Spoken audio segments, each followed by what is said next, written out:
Okay, welcome everyone to our January 8th meeting of the Town Council. I'm going to start by asking for a roll call. Councilmember Flynn, Present. Councilmember Hefty, Here. Councilmember Walter, Present. Vice Mayor Taylor, Present. Mayor Haskell. Here. You have a quorum. Great, thank you very much. We're going to be starting by asking for presentations and proclamations. So the first presentation is going to be the annual report by the San Mateo County Library Joint Powers Authority. If you would come to the dais and turn the mic on, that would be great.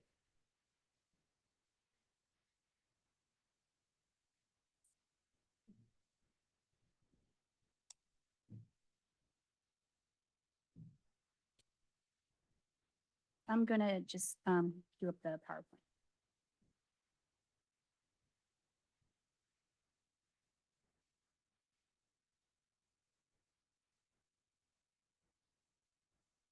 There we go. Good evening, Mayor Haskell, Town Council members, and town staff. My name is Carmen Latona Adams. I'm the library manager for Portola Valley and Woodside Libraries, and I'm here with Eileen Browning, who is the circulation supervisor for both libraries. Thank you for allowing us to speak tonight. I'm pleased to share the library's annual report for fiscal year 2023-2024. San Mateo County Libraries is proud to offer services that ignite growth and strengthen our community. First established as a county-free library in 1912, the Library Joint Powers Authority was formed in 1999. This year marks the 25th anniversary of the JPA. Our service area covers 351 square miles, made up of 11 member cities and towns, as well as unincorporated areas of the county. Each of our 13 libraries is part of a larger family offering worlds of discovery.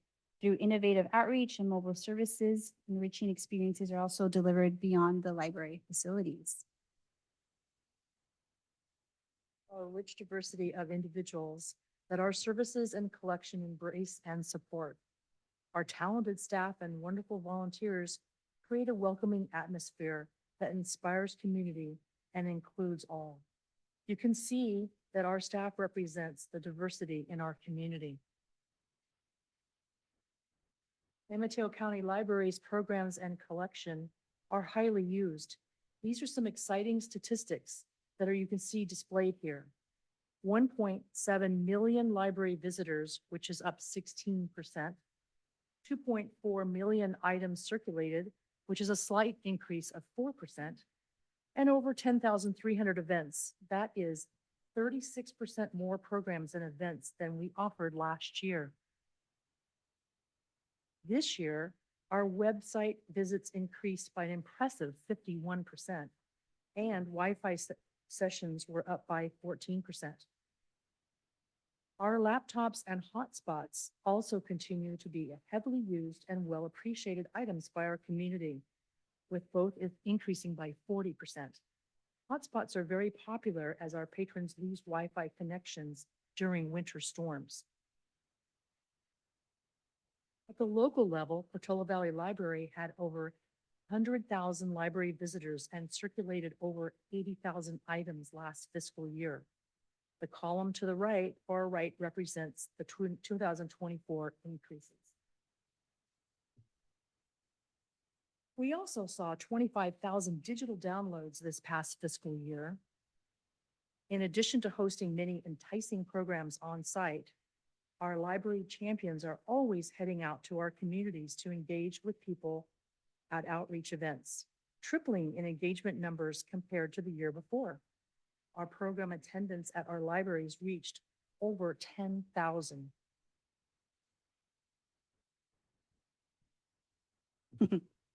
Libraries uplift their communities, and in turn, communities work to uplift their libraries. Let me take you through some of our standout accomplishments from the last year. This year, we began a robust process to update our strategic plan. Working with local consultants, we held interviews and surveyed thousands of community members and key stakeholders online and in person at our libraries and throughout the county. Our staff visited schools, laundromats, grocery stores, and housing events to engage the community in meaningful discussions. These insights will shape our new strategic plan, guiding us in meeting community needs more effectively, refining our services, and setting ambitious future goals. We are proud to say that our members surveyed gave San Mateo County Libraries a 98% favorability rating. Our wide range of tech services and wellness-centered programs, including computer access, weekly tech help, yoga, and music programs, have become a favorite amongst seniors. In collaboration with senior centers, we also offer services like the VA Mobile Clinic, social safety net providers, and the popular AARP Safe Driving course. Our libraries offer older adults the simple solace of a routine and provide a place for meaningful social interactions, helping to prevent loneliness and enrich their daily lives. We're also proud to host many online and in-person English conversation clubs and programs to support learners. With English classes and conversation clubs and book clubs and more, our libraries have reached thousands of determined community members seeking to learn or improve their language skills. We're so grateful for our volunteers who drive these programs forward in collaboration with our staff. This year, we also opened a 24/7 library outpost at the Pacifica Sanchez Library. A first of its kind for San Mateo County Libraries, this innovative service approach increases access to library materials. Featuring a lending machine with a curated collection of hundreds of books and media, this new library offering allows community members to browse, check out books, pick up holds, return materials 24 hours a day, 7 days a week. Plans are underway for additional library outposts to be installed throughout our service area. Our libraries stay bustling with frequent and creative fun offerings for community members to learn, experiment, and play. We started 2024 by hosting workshops on Adobe Acrobat, Illustrator, Photoshop, and more. Gem painting, a relaxing activity that merges process-based art with mental wellness, debuted as a popular adult maker program. Karaoke machines and board games for checkout also continue to thrill and delight our communities with endless entertainment. And our imaginative Maker Mobile, ever on the move, saw another successful year of taking tech to the streets. When serious storms bring the unexpected, our libraries are destinations for support. We provide a place to recharge, access the internet, and reach much needed resources. This year, we served as a community resource center following severe rain, winds, and power outages. In partnership with our member cities, the County Department of Emergency Services, the Red Cross, PG&E, we extended our evening hours. Our libraries offered a safe and reliable place for people to stay warm, access snacks and water, charge devices, and gather themselves to regroup during the storms. Our impressive library champions shined bright last year. They took advantage of every opportunity to better our community libraries, providing exceptional customer service to our patrons. We're proud that 32% of our staff speak another language, including myself, in particular Spanish, Cantonese, Mandarin, Tagalog, Hindi, and Tongan. Our volunteers, friends of the libraries, groups, and foundation give us critical support throughout the year. 500 volunteers contributed over 25,000 hours to our success. Our Portola Valley Library had many of its own exciting developments last year when it comes to adult programming. I wanted to take a moment to highlight our continued partnership with the Friends of the Library. In April, we co-hosted an author talk event with Sue Crane and Helen Bigelow, authors of Behind the Barrel, Women of Ridge. This coming Monday, we are co-hosting a memoir writing workshop, which is completely sold out. Our registration is full, as well as a wait list. The library has also hosted knitting programs, a learning to draw series, learning to sew classes, Tai Chi, beginners Mahjong, all very popular and full to engage our older population. Again, for giving us the chance to share some about our exciting accomplishments. We appreciate the strong support and partnerships with the town, and thank you for working with us through another successful year. I'd like now to close the presentation with a short touching video where we hear directly from our community members.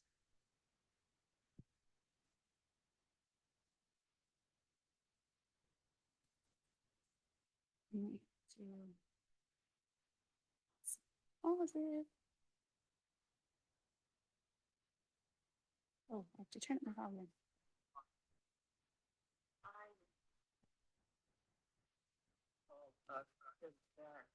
variety of programs that are offered things that you never expect the library to offer. I love the library. I love my library because it is a way to stay connected to my mom and dad. My parents were both fully avid readers. They raised my sisters and I to love reading, respect and appreciate the services that the library provides for the community. This is one of the many special ways I like to play with the family. Thank you. Really appreciate that you have the space and place that I can just read what I want to. I appreciate that. Thank you. I love the library. I find it accessible in such a special way, and I can find pretty much whatever book I want. And I always find something off my list that I want to. I love the experience reading books that have had a life. Well, before. I like the library because you can use a maker space to make 3D printing. You can use blow floors and you can do other things. I like that the staff are very kind and very helpful for patients. I love my library. They have wonderful library. And I love the arts and stuff. Workshop. I love my library because the staff is so helpful. It's so pleasant to have to help you find or the ones that your children are interested in. So and so for them. Lots of love. We have the best library of any county in the United States. I love San Mateo's library.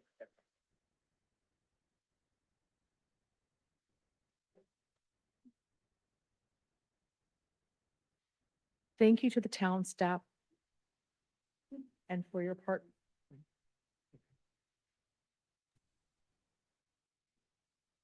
Thank you to the town staff. And the county.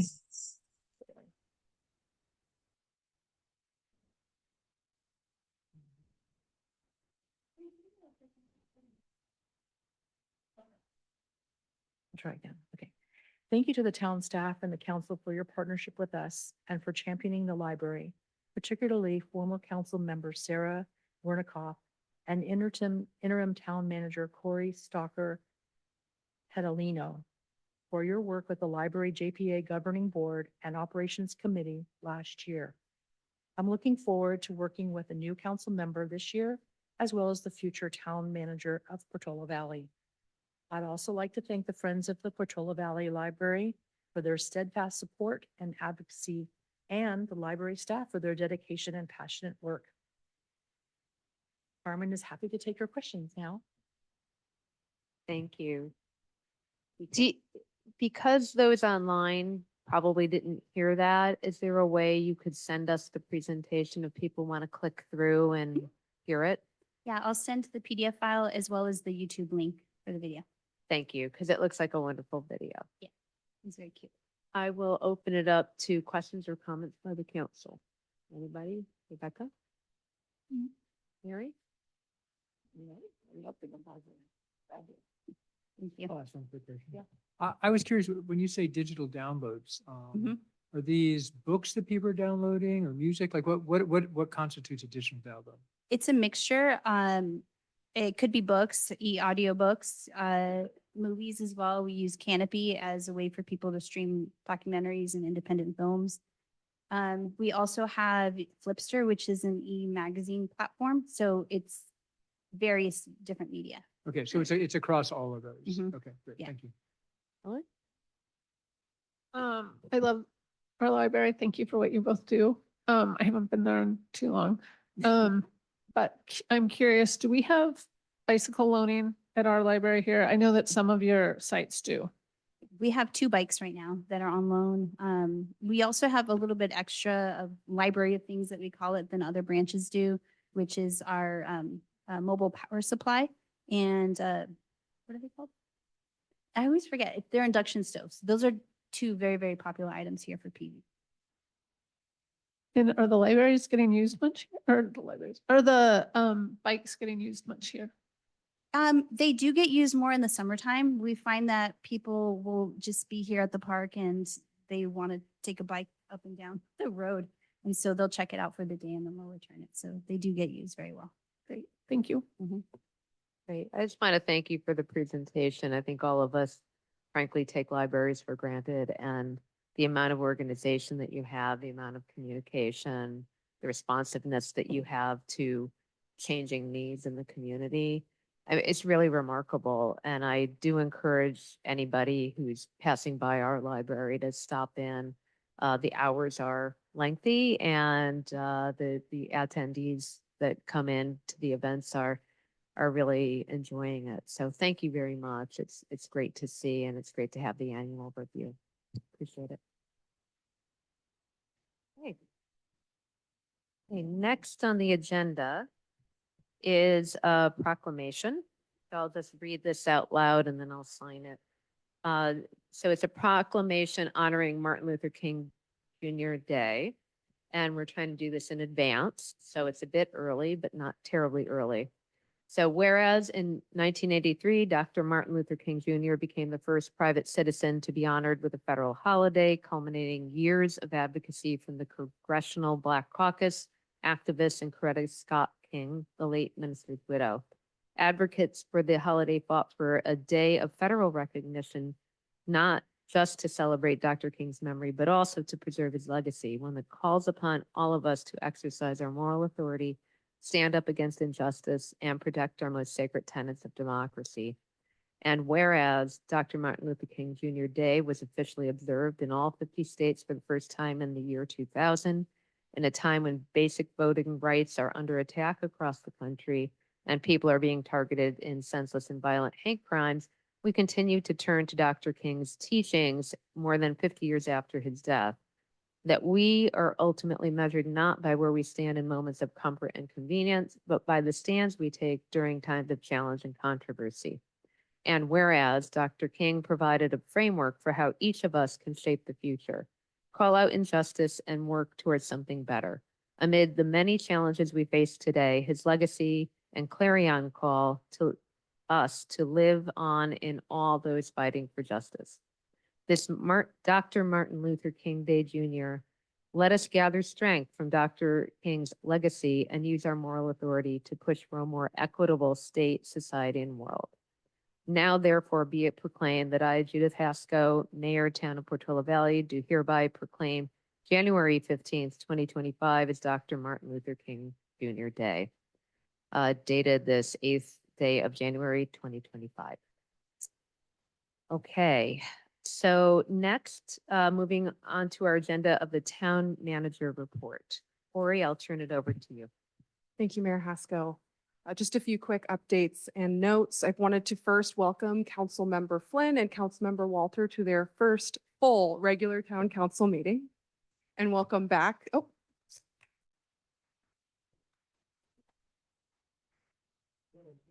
Yeah, right? Well, I was going to say welcome back to Councilmember Hufty, Vice Mayor Taylor, and Mayor Haskell. And just a quick note that on January 28th, we do have our first Finance Committee of the year at 4 p.m. and that will be on January 28th at 4 p.m. So a quick note, given an item we have on the agenda tonight, I do want to share what an honor it has been to serve the community and the council in this interim capacity. I'm extremely grateful to the town council as well as the prior two council members, Jeff Alfs and Sarah Wernickoff, for the trust and support. I could not have done it without the trust and support as well from our finance director, Tony, our interim planning and building director, Terrence, John Biggs, Christine Boland, and our whole fantastic staff team. I'm really grateful for the opportunity. I'm happy to have served in this capacity, and I absolutely look forward to supporting and serving with our candidate for interim town manager, Mark Linder. Thank you. Thank you, Corey. And I do want to take a moment to thank you for all your ability to step up in our time of need, frankly, and your ability to keep things moving forward through a lot of things, including the holidays and our challenges that we've been through, and just keeping a cheerful demeanor, doing the best that you can, and you've done a great job. So thank you very much. I'll open it up to the council if they want to make additional comment. Great. Yes, thank you. Yeah, Amazing what you've done. Thank you very much. And last is Mayor Haskell and I have a quick presentation to review the process for oral communications and public comment submissions. I'll share the slides now. Yeah, that's great. And a lot of you may know this, but we are getting an increasing number of requests for how do I make a comment? How do I make a submission? What is most effective? So this is not, the A through Z of how to do all of that, but it's designed to give you our view. So first, you can make comments in writing or orally by verbal comment being present in the schoolhouse or on Zoom for Zoom meetings. So first on the oral comments, there are different ways you can make oral communications or public comments. Those are two different things. At the beginning of each meeting, as you've seen, we take the roll call, receive presentations and make proclamations, and then move to the town manager's report. At that point, we'll move to oral communications. Really important to note that this allows the public to make comments or bring items to the council's attention that are not on the agenda. So if it is on the agenda, you have to wait until that agenda item comes up. And otherwise, if there's something you want us to take note of, we're going to hear that. Typically, there's a time limit. And because these topics were not agendized in the meeting notice, the reason we can't engage in discussion, we just have to listen, is because the Brown Act prohibits us from considering something that is not properly noticed. So that's why we can't engage in the back and forth at the beginning during oral communications. The council has been inviting, and I think will continue to invite people who want to make comments on the presentations of the town manager's report during oral communications. Again, those weren't agendized items, or not in detail anyway in the same way. So feel free to do that during oral communications, which we'll be getting to next. But then when we move on to the agendized items, we will first have the consent agenda. And those items are not discussed individually. They're usually straightforward items that unless a council member requests to pull the item, we're going to make a vote on all of those items together. If we do decide to pull an item from the consent agenda, it just means we want to talk about it in some way, shape, or form. So we'll take a vote on the items remaining on the consent agenda.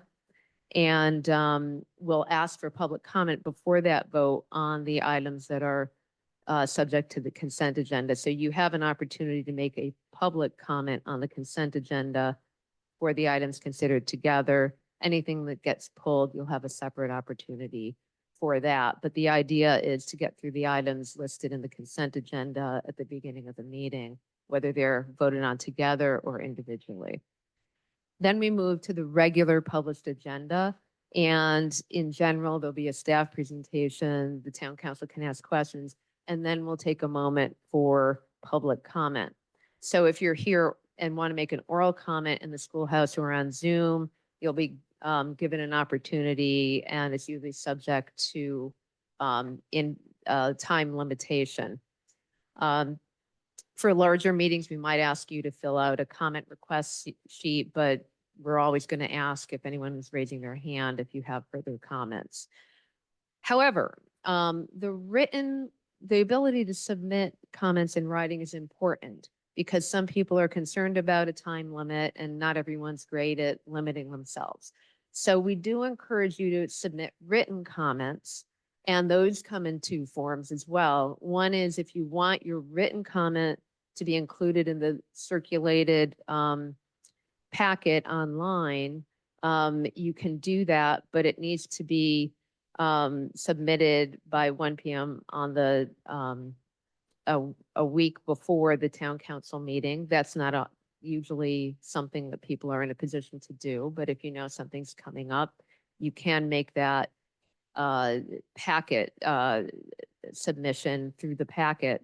But if you see the agenda on a Friday and want to make a written comment, you can also submit your comments by 1 p.m. on the date of the council meeting itself, and that will be distributed during the afternoon. This afternoon, for example, we did get some comments submitted.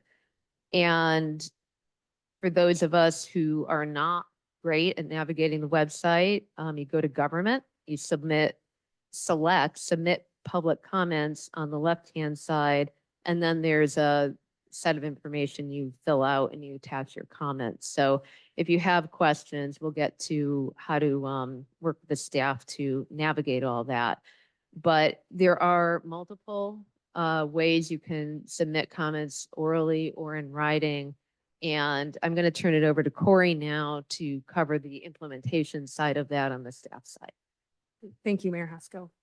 From the staff end, and actually as a note, we did also move submit a public comment for an upcoming meeting icon to the front page of the town website, just for ease of access. So we have about 5 circles right below the picture of the schoolhouse.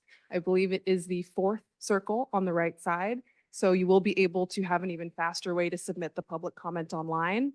From the back end, the reason we do request that the community utilize this form, it allows us to compile all of the information in one place. So once the community goes through this form, you submit the information you're interested in, you let us know what item this relates to. It goes to a specific distribution list in a specific folder. That way these comments aren't lost. Reason being is when we get these individual emails, they often get lost in the other email staff is receiving. That person could be on vacation. That person might not have checked their computer. When it goes into this folder, multiple people have access to it. So then we have a greater ability to ensure that the comment makes the packet or makes the council distribution. If anybody has concerns or issues, they're clicking the button and something isn't working, please do feel free to call our main line and we're happy to connect with you and connect you to a member of our clerk staff or in my department, and we're happy to help you, as well as emailing PV, as in Portola Valley, PV Town Clerk, all one word. It is also a distribution list. So multiple members of staff get the email and we're happy to walk you through the process and support you as needed. Thank you, Corey. And that concludes the town manager report.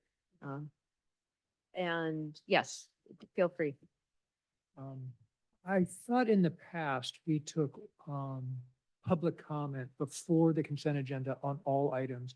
It helped the council understand what was sort of hot buttons and not. The way you described it, it sounds like we kind of took comments after we decided what to pull from the agenda. So did I No, sorry. misunderstand? Yeah, Okay. that was my misstatement.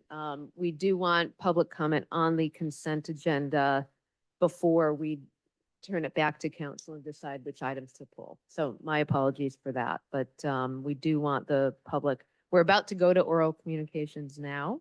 And so we'll look for any comments that are not on subject matter, not on the agenda.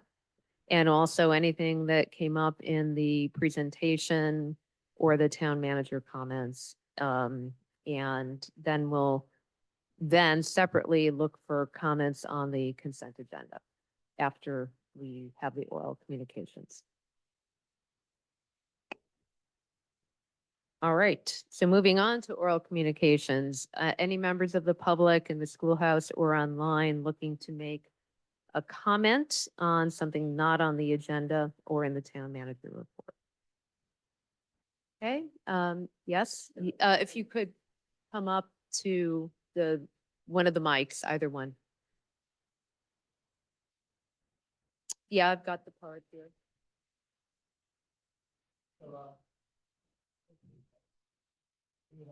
Yeah, it has to be red. Now. There you go. Okay. So Chris Buja, I live at 172 Wayside, 30 plus year town resident. I wanted to use this open comment section to let you know that wanted to urge the town council or manager, but I think the council is the better step, to contact West Bay in their board. West Bay is in the middle of doing some things with their wastewater access that may vastly simplify, in fact, make possible some of the housing changes we want to do as part of a housing fulfillment. Right now, West Bay's got a couple of things they do that may actually make connections for new connections extraordinarily difficult. And about a year ago, they began reviewing how to simplify that policy because their own staff was getting overwhelmed by it. I talked to one of the board directors tonight. He said they haven't heard from anyone. They don't know that there's any interest or any need to work on this. So I want to explain a little bit about how the connections work in the 3 minutes here. So I'll keep it very brief. So currently, West Bay will set up a reimbursement agreement. Closer to the mic. Currently, West Bay will set up a reimbursement agreement when they want to have any new construction or new connection. And this creates 4 big hurdles for any homeowner. So if someone's looking at ADUs or someone's looking at a larger site, this is a big impediment that's in the way. The 4 hurdles they have is one is they actually have the homeowner do the sewer construction in the street, wastewater station, everything. It's a mess. I went through this 20 years ago. Second is the LAFCO incorporation is done by individual property by property versus having a townwide or a portion of townwide scale. Same cost, but otherwise, thousands of dollars are spent reconnecting each individual property that's going through it. The third big piece is just the capital cost that's run by that. So when you actually do the construction, you actually build that and then turn it over to West Bay. And that creates a 4th hurdle, which is a lot of uncertainty about who can come in because of the cost of something that's extreme and unknown. So as I said, they're in the middle of reviewing this. It's something that has long-term implications. These reimbursement agreements run for decades. And so getting in front of it now to solve it. Again, West Bay set out to try and solve it themselves. They didn't hear a lot of input from other communities other than I went to their own public session and walked in and said, this is important. We need to talk about this. But it's something which again could radically affect the ability to, again, put in ADUs, to put in other site and other housing elements in, which I know is obviously a big central issue for it. So that's why I want to urge the council to make that connection with West Bay. And happy to talk with folks individually or afterwards if it makes most sense to brief on that. I'm not sure what the right next step is in terms of saying how that contact should go. It's also important noting it doesn't mandate sewer connections. There's lots of people who have great septic fields that work, but it makes it possible to run more dense housing, which is a key part of what will make the housing plan work. Otherwise, it's going to derail the whole effort. So there's some work that can be done now that can vastly simplify and lower that cost. Thank you. Okay. If you have contact information or information you want us to make available to people who might have an interest, feel free to forward it to Corey. Super. Anyone? Thank you very much. Anyone else in the schoolhouse have oral comments? If not, I don't see any. I'm going to go to Dale Fow.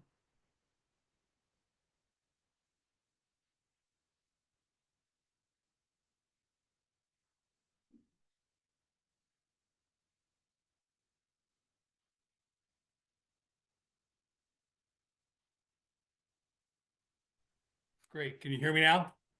Yes. Great. Thank you. In light of the situation in Southern California, I would like to remind the town council that we have an evacuation problem here in Portola Valley. And I would recommend that everyone on the town council read or reread the Fair and Peer report that was commissioned by the town council back in 2022, which details the issues with evacuation in Portola Valley and lists a number of possible remediations to that. The EPC is continuing to work on those remediations, but in my personal opinion, the most significant one would be to expand Alpine Road to give an additional egress lane for emergencies. That would take considerable work by the town council and probably monies, but I think that is the most significant thing that this town council could do to improve our evacuation out of Portola Valley. But please read that report. It is very eye-opening in the amount of time it's going to take to evacuate Portola Valley. Thank you. Thank you, Dale. Next is Leslie. Hi, all. I feel like a piker compared to those two. My comments are not as meaty. But I've recently spoken with a couple of residents and said, what is the status of the housing element? Because we haven't heard much about it. I mean, it's been a year since it was approved and 11 months since it was decertified, and we've thrown $1 million at it. So, and no one seems to have a feeling for it. And so within the town, or at least the people I talk to, it doesn't seem, it seems like it's sort of fallen off the agenda. I know it hasn't.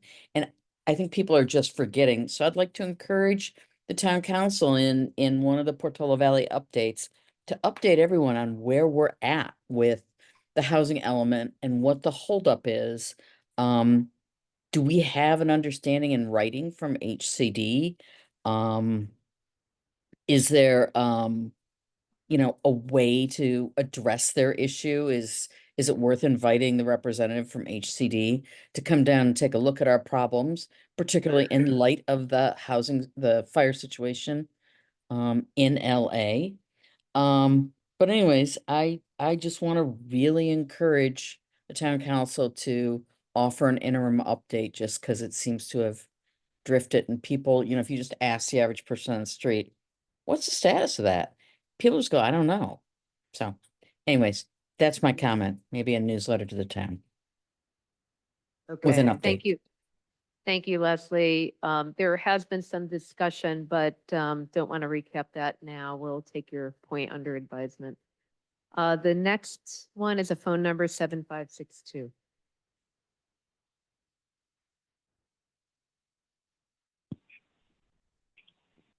Good evening, Caroline Bertonga. Can you hear me? We can. Great. Happy New Year to everybody and welcome to the new council members. I will not repeat my concerns of the last residents, but the Palisades fires should be a reminder that safety comes first. And it seems like the town council continue and the planning commission or planning department continue to approve more housing without actually addressing how the safety. 5 or 5 more years, and this is what you heard on the news. The fire hydrants don't have water. This happens in Portola Valley. As you remember, 5 years ago or a little longer, former town council Silver presented a proposal to actually identify all water in case of a wildfire. And that's when all the residents came out and we disclosed all the concerns. The streets, many streets are too narrow for the big fire trucks. Many fire hydrants don't have water. The water pressure is too low. The town is responsible to provide utilities and enough for everybody. It's part of the safety element and it has been ignored. Every time you build something, and that's what all the projects on Alpine and Portola Road will reduce the water pressure for everybody above. Like the first residents spoke, when a project comes to town and you address the sewer system, it's only that one development, not the whole street, and that is wrong. You are affecting everybody. And so as a cost, you should be more business-minded and change that. So as you know, the safety element was not updated and should have been updated before the housing element. And I encourage the town council to take that as a priority. Thank you. Thank you, Caroline. The next is Rita Comas. Yes, thank you for taking my comment. I also wanted to thank you for having a proclamation to honor the legacy of Dr. Martin Luther King. It's we haven't had many of them in the past couple of years, and I just really appreciate your words and hope that people can try and look at his works and see what they can do in the community. And this is a community of people that have stepped up for so many years.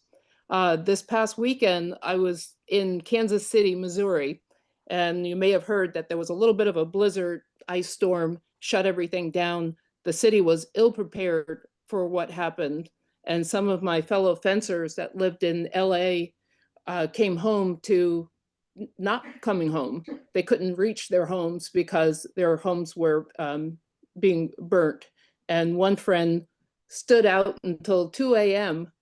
recording the possibility of their house being once again burnt down that they had to rebuild in 1993. And it just made me think about, what do we do in our lovely town? And it was good to hear Dale talk about what we need to step up for the suggestions for our evacuation plan.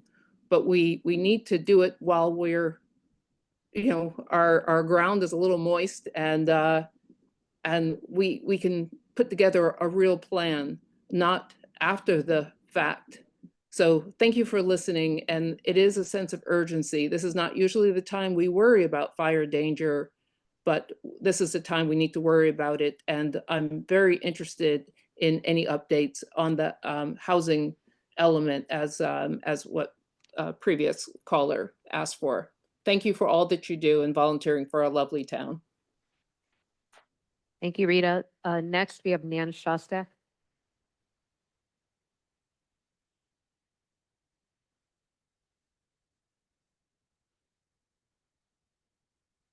Looks. Hi, can you hear me? Yes, now we can. Okay, great, thanks. Yeah, a couple of comments. One is to I agree with Carolyn Vertonghen that the safety element really should be finished this year. It should have been done, as she said, before the housing element. The Geologic Safety Committee submitted its first comments on the safety element 2.5 years ago.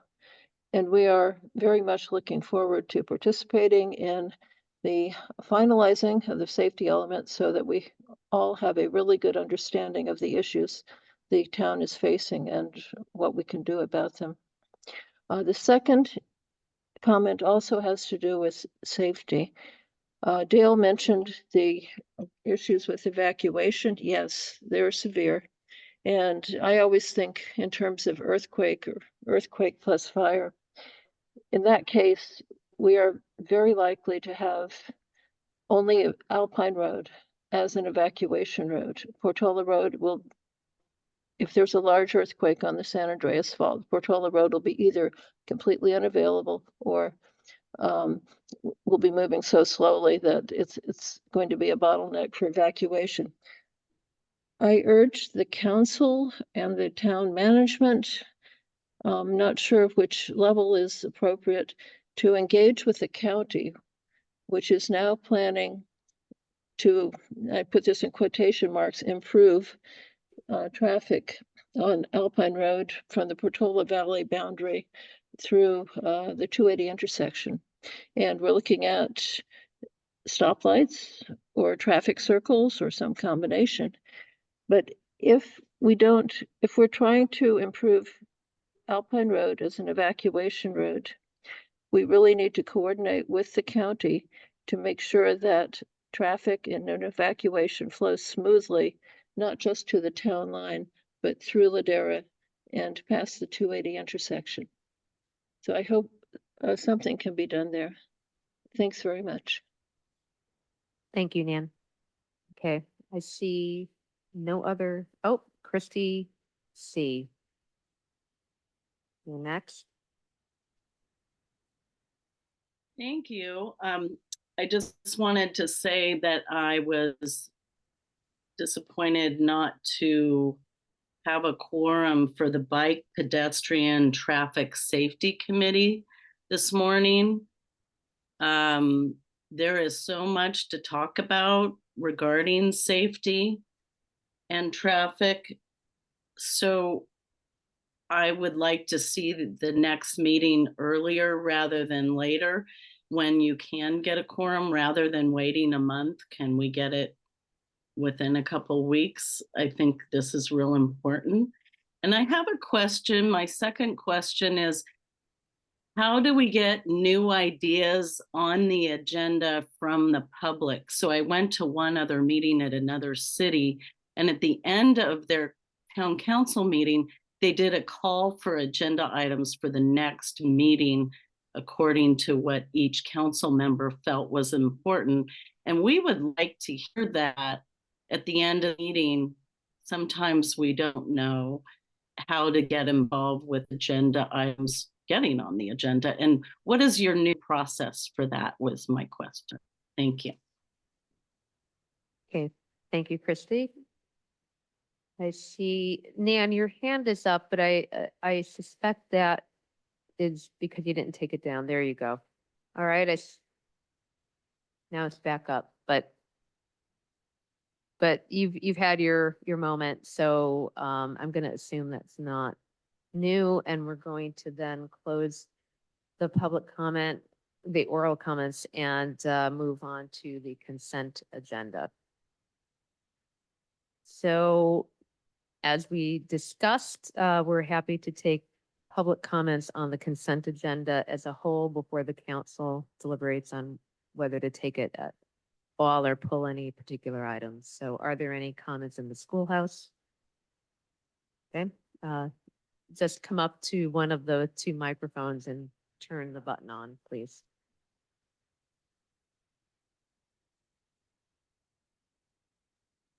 Thank you. Is that all right? We can hear okay? Yes. Thank you so much for being here tonight and available to listen. My husband, Rob, is online, but he would like to cede his timing to Mary. So I may speak about that. Do you need to affirm that with him ahead of time, or how can we arrange? that to Normally be we allowed? don't allow that. But is he able to call in, or you have 6 minutes of, We would appreciate having that. but yeah, unfortunately, I mean, I'm happy to reset the time Thank you. All right, now, that's all right. but I'll do my best. then. yeah, Thank do you. your best. And I think you submitted written comments as well. Is that correct? Have, but again, we didn't know this item would be on the agenda, part of the process you were speaking about. Okay. And so I really appreciate that. I would like the public who are on Zoom to hear these things because they weren't included in the agenda. For them to see and hear the perspective that I think on this item is very important. So whenever you Can we reset, let me know. reset? That was processed. Let's go to the substance. Great, thanks so much. My name is Mary Jack. I'm born and raised in this area. I love Portola Valley, and I have been a champion for the conservation easement that's on item 5F. The applicant is asking for alteration of this easement. The changes are not in keeping with the specific words of it, nor are they in keeping with municipal code requirements. We're asking you tonight that you might accomplish the goal of approving the project without sacrificing the ethos, the moral character of it, that being the conservation easement. We believe that tonight you can navigate a compromise that limits some but not all of the requests being proposed. You can balance the town's duties to uphold the document with the applicant's interests in activities that require surface alteration, grading, and asphalt. And you can limit the impact on protected land by denying that which exceeds Portola Valley Municipal Code.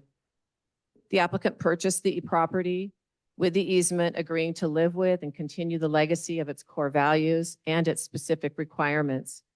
In good faith, the applicant has proposed some recreational uses that, although not in accordance with the easement, do represent an perhaps equal trade of recreational use. Seems honorable to proceed in allowing those and approving the construction of one clay tennis court with 10-foot high fencing and one granite material trail around the proposed residence and garden. Other proposals in this application are opposed to both the easement and the Portola Valley Municipal Code, and those should not be accommodated. The pickleball court conflicts with specifics of the easement by using surface alteration, asphalt, which is especially mentioned, and also covering over the natural land. Pickleball introduces a noise level beyond what the Portola Valley Code allows in residential neighborhoods. You can look at Ordinance 9.10. And pickleball versus tennis, the decibel level is 70 on average. It can be more to the 40 of tennis. 50 to 65 is the maximum in our residential neighborhoods. Proposed fences, there's also no timing on those sports, like we have construction and other things that are also quite loud and disturb our peace of enjoying the valley when we have those quiet times. A sports court such as that, there's no timing. Proposed fences around the courts in that area also allow animal habitat. They can't cross, they can now cross through split rail fences, but protecting and encouraging wildlife on that property is a top priority for the easement. A second chain link fence against with the tennis also of an enclosed court will further impact the hospitable environment for wildlife that share the land. We feel that pickleball doesn't qualify for either the easement nor the code. Previously undisturbed is a value that the amendment itself actually seems to champion, but only after the applicant's proposed trails have been constructed on that undisturbed land. There is a clear disregard for previously undisturbed land in even asking for trails to be built on it. There are 3 trail sections in this application. We're past time, so I want you to pick your All right. next point, last points My basic wisely. point is the impervious, both the trails are absolutely an offense to the easement. Well, let's do 1 trail around the garden and the house. The last is the impervious surface. The application is requesting more than is allowed, 22,000 plus instead of 20,000 plus. And there are many reasons about justifications of existing surface, et cetera, and claims of so much less could have been worse, but there is no justification for allowing this limit to be exceeded. All residents abide by the municipal code, and we should do the same for this particular thing. Please do Okay. the right thing, change the words on the amendment, allow 1 court, 1 granite trail, and honor that we all know to be true, that this conservation easement is not aspirational, it is specific, and it clearly Okay. points the way We've to got to following move it. on. Thank Thank you. you all Thank you very much. Are there other people who want to comment on the consent agenda? Go ahead, first Deanna and then Andrew Thompson.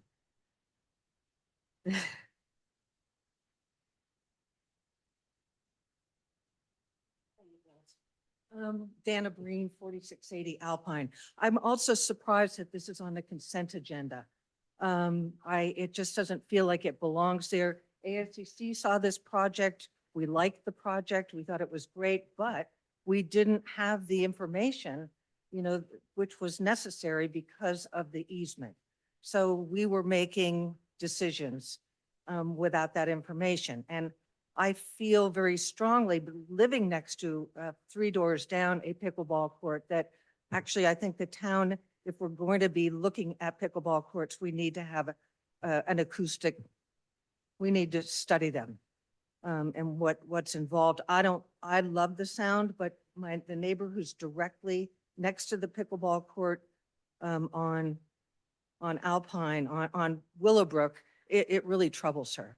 So it's a process issue. And another just process issue is the ASCC, we reviewed the Priory, the new gym at the Priory, and the CUP is not updated from the Planning Commission. So again, we were kind of working with information that we didn't have the information that we needed to do our work. So I'd love you guys to just understand that. Thanks. Thank you. Okay, next in the council chambers here, yep.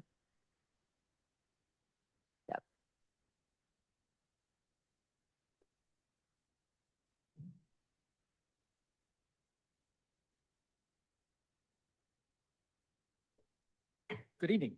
My name is Andrew Thompson. We live at 840 Westwood Drive, which is directly adjacent to 880 Westwood Drive. Our view corridor is directly across the lands of Lane. We moved here in 1993, and we would say that Bill and Jean were great neighbors and great friends. We knew them extremely well. We're close with the Lane family today, with Brenda, with Bobby. We had their grandkids for dinner over Christmas. We know them extremely well. We knew them extremely well. Bill came to me many years ago and said he had something very serious to talk about with his property. And I thought, oh, love him. He's got 3 lots. He's going to build a house for Brenda, right in my view corridor. Well, turned out not, actually. He was a great gentleman. He knew that our home would be most affected by this particular piece of land, and he wanted my permission to create conservation easement and wanted to know what I thought about that and what my wife thought about that. Well, we thought that was a pretty good idea, but we had one very specific request. which was that if this was a conservation easement, it would not be a park. It would not be a vacant piece of land where we would no longer have a neighbor. We really valued the lanes as a neighbor, and we wanted to have another person or family live next door. And Bill assured me that that was indeed his intent. What he wanted was for another family to enjoy this property in the same way that they had enjoyed it for many recreational purposes for over 60 years. So that was the agreement that we reached. And so I can say with some certainty that the intent of the lanes when they wrote this conservation easement was to create the kind of development that is now being proposed. I would say there are a number of key points I want to make that I think you should consider. The first is that pretty much all the neighbors support this development except for one. You just heard from that neighbor, and I can tell you that since 2017, those neighbors have been trying to prevent development of this property non-stop. And their final position is to try and make detailed changes to the proposed development plan. But the Jacks have been trying to stop this for nearly 10 years. Okay, that's number one. Number two, I would say that not only do most of the neighbors support this, the Lane family supports this. And you've seen a message from Brenda Lane on that point. The Westridge Association has reviewed these plans and approved them. The ASCC has reviewed these plans and approved them. The Planning Commission has reviewed this and has recommended that you change the conservation easement. I will tell you that I believe Bill Lane was a very wise man.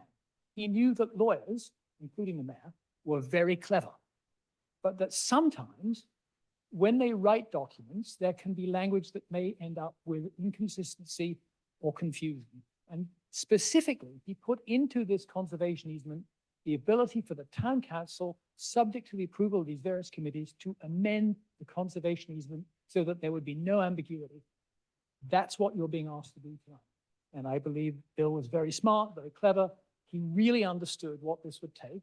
And I really urge you, after many years of this being reviewed and many, many people in the town volunteering and on staff to do this, that you approve this development plan as it's written. Thank you. Thank you. All right, one more in the schoolhouse.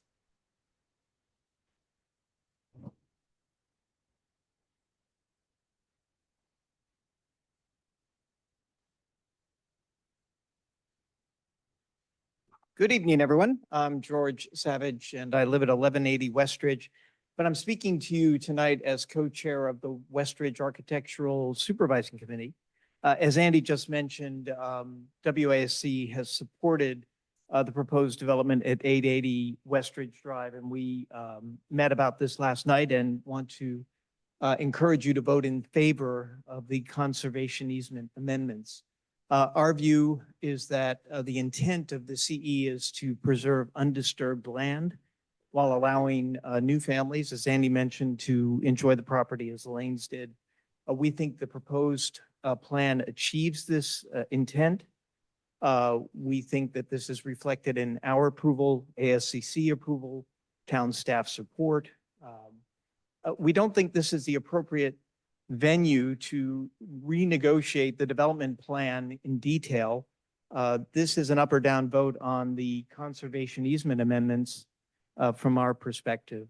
And then speaking for myself, when you look into the specifics, the objections seem to be around putting trails in place. And our sense is that the trails will concentrate foot traffic, and that will serve to protect the environment of the land rather than degrade it. And also it's a very minimalistic sort of trail proposal.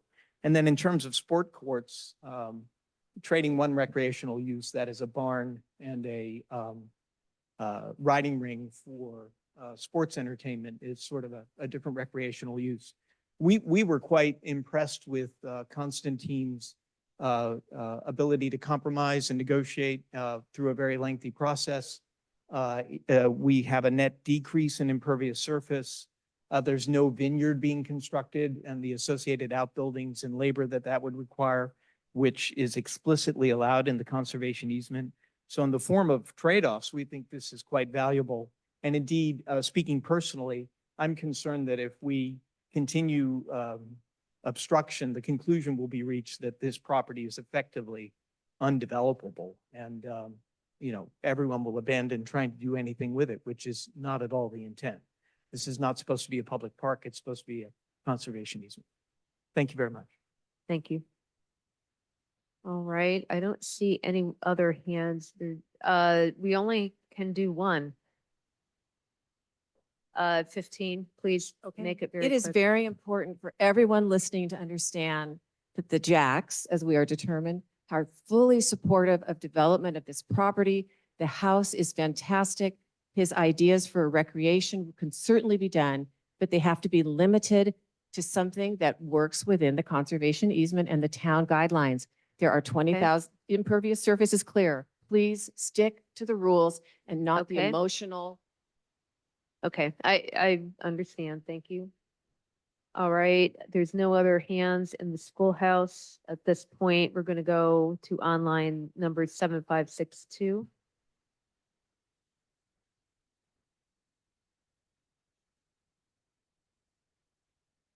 You're on mute.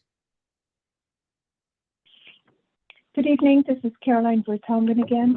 I thank the law firm Schuster, Haley and Weinberger and their clients for bringing this topic up, and I hope that the town council will reject the proposed amendments and review recommendations.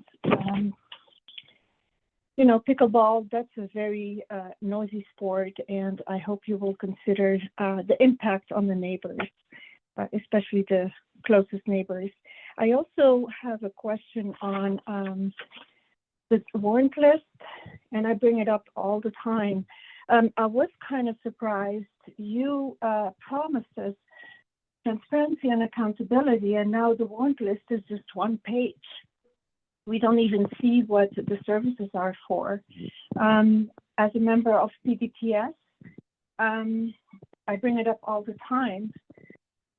You continue to spend money on a consultant that proposes traffic planning, flashing beacons. We have not seen one single plan since 2019. In the meantime, our taxes spent agencies like CCAC and the Cemeterial Education Department to encourage repairs on our safe routes to school. And nothing is being done. We have tried to promote that. We have asked town council, we have asked staff and consultants to work with us. But please keep in mind, we have not seen that consultant once since he brought that up, or since he brought the plans to town council August 2019.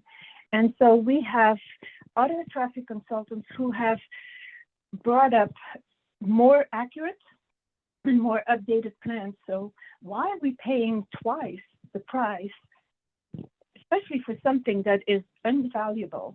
And, with our finances, we have to be more business minded, and you will have to make decisions.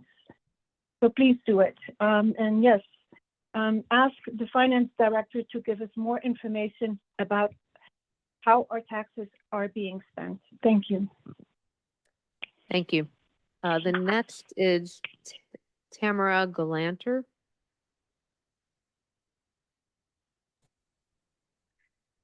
Good evening, Mayor Haskell and members of the Town Council. My name is Tamara Galanter, and I'm an attorney at Shute, Mahali and Weinberger.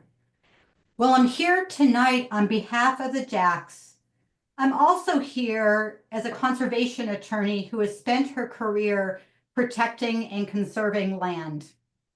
I've worked for land trusts throughout California. Ms. Galanter, I have a procedural question for staff here. Because this is a consent agenda item, I'm not sure at this point it's appropriate to go to the merits from the advocate of a neighbor. So can I get some advice on that? Sure. So just as some general background, my law firm is recused from representing the town on this item. When my firm was retained in 2023, we disclosed that we did have a longstanding or a pre-existing client, if you will, that is engaged in this matter. And so for that reason, we recommended that the town retain a separate counsel to represent it with respect to this matter. This matter has obviously taken longer than anticipated. So here we are in January 2025 with this item coming to council. And tonight with us is Valerie Armenta, who is representing the town on this matter. Given the town's process for receiving comments, I actually had anticipated that this item would get pulled off the consent calendar from the beginning of the agenda. And you still could do that. I am recused on this item. So if there is council discussion, if it gets pulled and there is council, that would mean there would be council discussion, and then I would recuse myself, leave the schoolhouse. You've already started with the public comment on this. There isn't actually any harm in me hearing the public comments. That said, if the council would prefer, just given that there has been quite a bit of comment, I think there may even be more coming up on Zoom. One option would be to pause this item, pull it, and put it on later on the agenda. If you do pull it, I would actually request that you put it right after consideration of the interim town manager contract, which I will be presenting. I am not needed for the commission interviews, and so there would be some budget savings to have me depart prior to those interviews and right after the interim town manager item. Okay, so So go ahead. I would Comment from the move that council. we both pull this item and move it after the interim town manager. That seems reasonable to me. And then we can reopen discussion. We can have the attorneys speak their piece at that point. Happy to second. I second it. Okay. We don't need a vote on that, right? No, you can go ahead as mayor's Okay, so discretion to just move that's it. what we'll do. We'll put this after, for discussion after the consideration of the interim town manager contract. So, Ms. Galanter, we're going to postpone your comments until we get to that point. 7562, I think your hand is still up, but you've spoken, so I think we're done with the public comment. So back to council, we are pulling item 5F. Anyone have anything else that they wish to pull off the consent agenda? 5A and 5E. A, E, and F. Okay, so that leaves 5B and C. And D. Anybody have anything else they want to pull? Okay. All right, then would like a motion to approve items 5B, C, and D. So moved. I need to abstain, excuse me, for B and C because I was Mhm. not present. But I'm fine to accept the warrant list. All right. Roll call vote. Councilmember Flynn, Yes. Councilmember Hefty, Aye. Councilmember Walter, Yes, on D and abstain on B and C. Vice Mayor Taylor, Aye. Mayor Haskell. Aye. Motion carries. Thank you. Thank you. Now on 5A, the special minutes of December 5th. And I think Rebecca, you had wanted to pull that. Do you want to comment? Yes. So the fifth condition for Stanford was, it was written this way: the applicant shall contribute 100,000 to any future town-initiated operational traffic analysis, which may evaluate the project's ability to comply with the wildland urban interface fire evacuation plan, and any potential Alpine Road street improvements. I just wanted to clarify that because during the discussion that was had, the town council at the time referred to the slide that Stanford put up for us, for the community to see. And that one actually read Prior to first building permit issuance, the applicant shall make a voluntary contribution of 100,000 towards the town's analysis, design, and/or implementation of any improvement or improvements the town wishes to construct to improve circulation along the property frontage on Alpine Road. And then it continues, if after analysis, the town declines to pursue such improvements, then any remaining funds may be applied to the analysis, design, and/or implementation of other Alpine Road transportation improvements in the vicinity of the project site. So there was reference, I believe Craig made a mention that he was referring to exactly this proposal from Stanford. And because this proposal from Stanford is much broader than what is actually written into the conditions on this, I would rather have the full paragraph that Stanford provided included in these minutes. Because it gives us the flexibility to not just do yet another traffic analysis. I don't think there's any controversy within the town about the need to, we just heard about evacuation, the need to have Alpine Road have a third lane or have some turning, particularly into the Stanford project. So, you know, I really want us to have the option to just move right ahead and start talking about design for that road, as opposed to being required to do yet another traffic analysis. So I can't recall the YouTube video discussion. And so while I, in principle, can agree to that flexibility being good, does anybody else have recollection of any? Yeah, I mean, I can speak to that since I actually read the language at the meeting. Yeah. So I think, I agree with Rebecca. I mean, I think we should just use the language that I read at the meeting, which was language that the Stanford attorney had crafted. So I'm comfortable with that. I mean, I felt like what was in the minutes sort of got at it, but I hear you, Rebecca. I think it basically sort of puts us in a position of having to do another study, which really they were, and I thank Stanford. I mean, I think it was generous of them to say they acknowledged that there was an issue there and that they wanted to help the community resolve that issue. And they were being open about how we resolved it. So I would prefer that we use that language. Okay. Any other discussion of that particular change, 5A? I agree. Okay. And my question on 5A, page 6, top of it is all details of the final approved trails plan. And it goes on, it'll be coordinated between applicant staff, one member of the Trails Committee, and one member of the Town Council. But then it says as determined by the planning director prior to discussion. So I was just confused what the planning director is determining there. And my request would be to clarify that, to just go back and listen to the YouTube and see what that is, because it's supposed to be a collaboration between those different people, not by the planning director. I don't think that's what this means, but what is it that the planning director would determine? So I would just defer to staff myself to go back and double check what that is.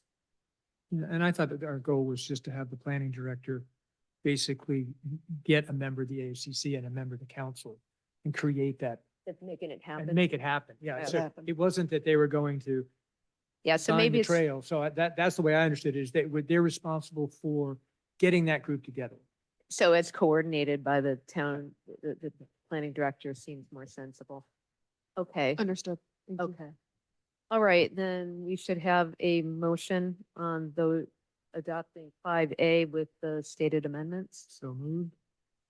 Second, I'm abstaining on this again. Councilmember Glenn? I'm abstaining. Okay. Councilmember Huffman? aye. Councilmember Walter? Abstain. Thank you. Vice Mayor Taylor? Aye. Mayor Haskell? Aye. Motion carries. Okay, and then we're gonna, last out of the consent agenda items, we're going to discuss item 5E. So I think Rebecca requested it, but what did you have in mind? Helen and I discussed some of the assignments, and I'm trying to pull them up here. And we request a switch because I'm doing the San Mateo County Library Joint Powers Authority, it seemed to make more sense for me to also take on the Friends of the Portola Valley Library because it went together. And Helen felt her expertise was more beneficial for the Bicycle Pedestrian Traffic Safety Committee. So requesting to switch those two. So that's an even split. You end up with the same More or number. less. Yep. Yeah. And, Okay. and then I do have one conflict and would not be able to be part of the Emergency Services Council. So if anyone wants to switch with me for something else, because I am not able to attend, I have prior commitments on the third Thursdays of every month. Okay. Is anyone else able to take primary role on those third Thursdays at 5:30 for the Emergency Services Council? I would say Emergency Service Council meets like 3 times a year. I'm not sure where the third Thursday came from. Oh, yeah, I know it's literally on there. Yeah, yeah, but no, not- I mean, but I'm saying, I don't know how it got on this list. Is So it- maybe less frequent. Yeah, it's significantly less frequent. Okay. I mean, I don't even think it's quarterly at current, I mean, Got at least for the last year, because I served on it. Okay, I would just want to make sure that you get on the block that I don't want to drop a ball. Sure, no, I appreciate, so Mhm. if it were 3 times a year, is that something you can do, or it's just you couldn't do it on a monthly basis? I am not available on the third Thursdays of each month, unfortunately. Okay, and I think it was on Thursday. It's Yeah. just, yeah, it's So- very infrequent Thursday. Okay. If anyone can switch with me. If not, 5:30, that timing isn't great for me. Depending on the frequency, I could take it on, but do we know where the meetings are? Downtown Redwood City. Okay. So it's at the Rock, the Regional Operations Center. Okay. Any interest? Anybody? Well, if it's only 3 times a year, I could do it. Okay. Thank I you. haven't probably Thursday, but it's twilight practice. So I can try this. Okay. You can sing at the meeting. All right. Will be, I'm sure. Okay. All right. uh, Any other? no, switches? unless you want to swap with me for something else. No, my cards are, No. I have a good hand. All right. Okay, well, thank you for that Okay. understanding. So I'd like a motion to approve item 5E, subject to those changes. I have, oops. Oh, sorry. Go That's on ahead, too? Mary. Well, this is probably no, I think it is out of line. Go ahead. Have at it. So moved. Second. Okay. Councilmember Flynn, Aye. Councilmember Hefty, Councilmember Walter, Aye. Vice Mayor Taylor, Aye. Mayor Haskell. Aye. Motion carries. Great. Thank you. All right. So we are through the consent agenda, pulling forward item 5F. And now we're going to go on to the item 6A, consideration of appointing Mark Linder as interim town manager and approval of employment agreement. Is there a staff presentation?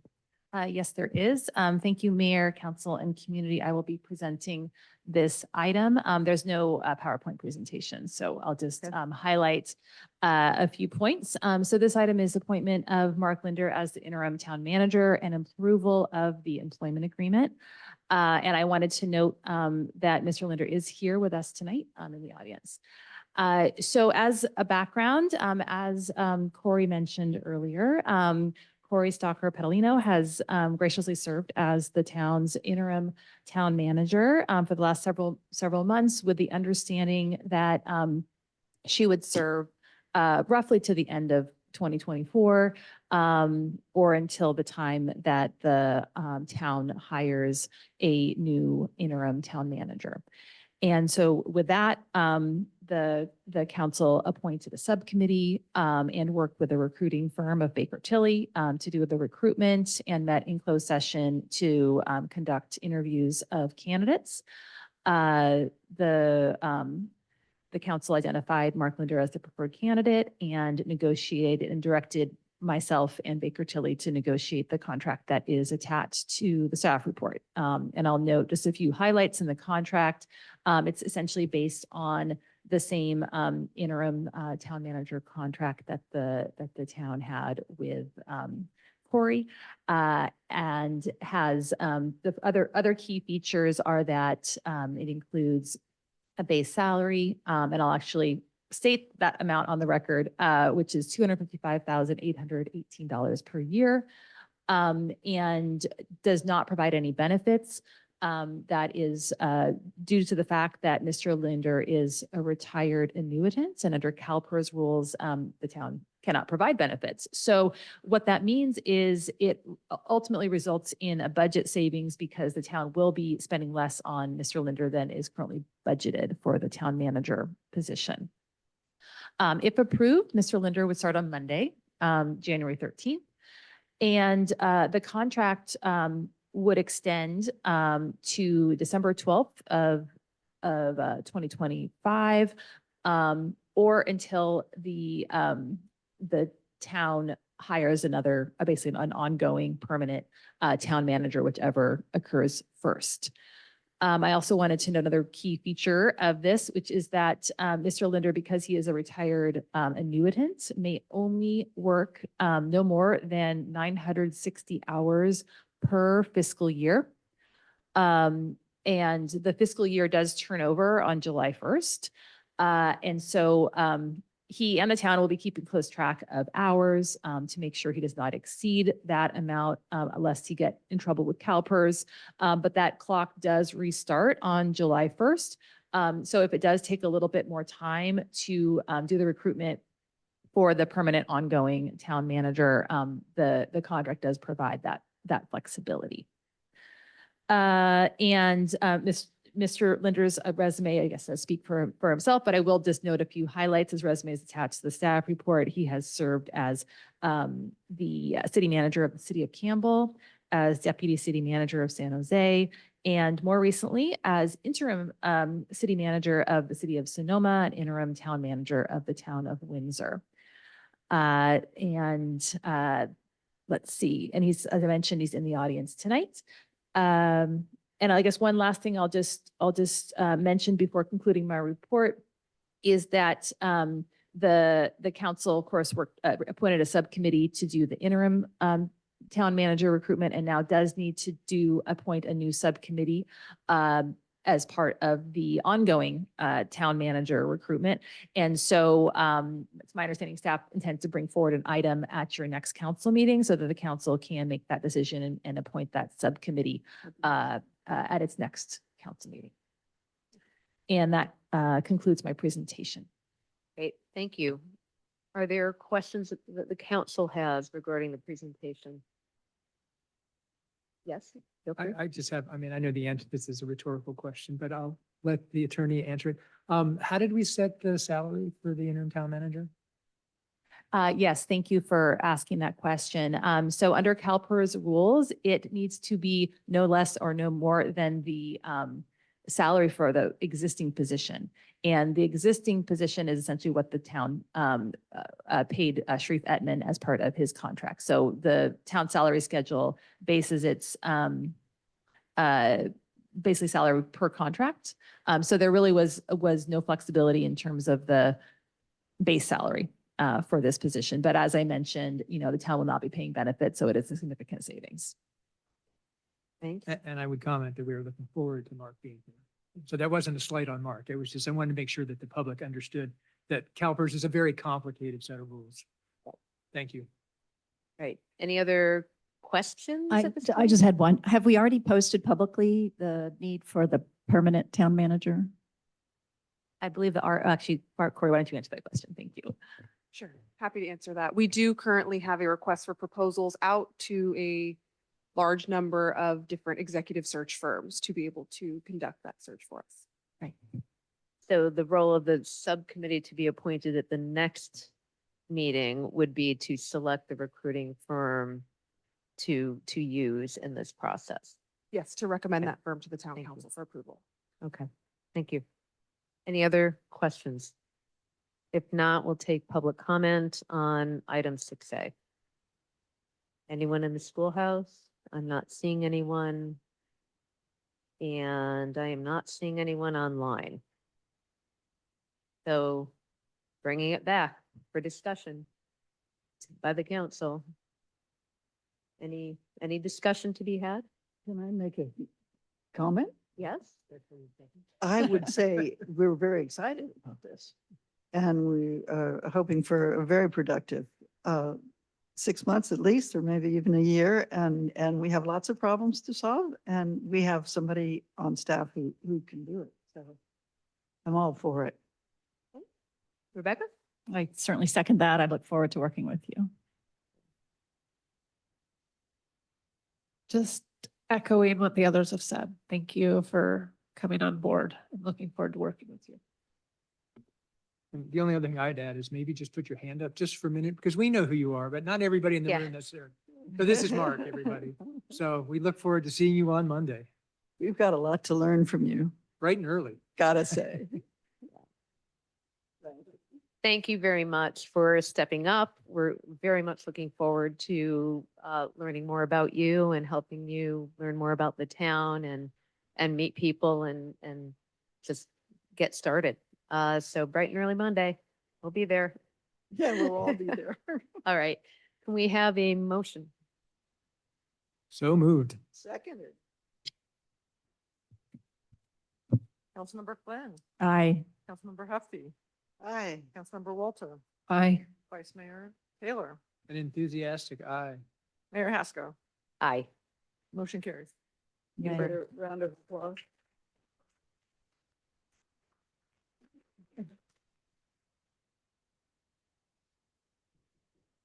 Thank Thank you. you. All right. Okay. Okay. Fair Right. point. Good luck. It'll be so much fun.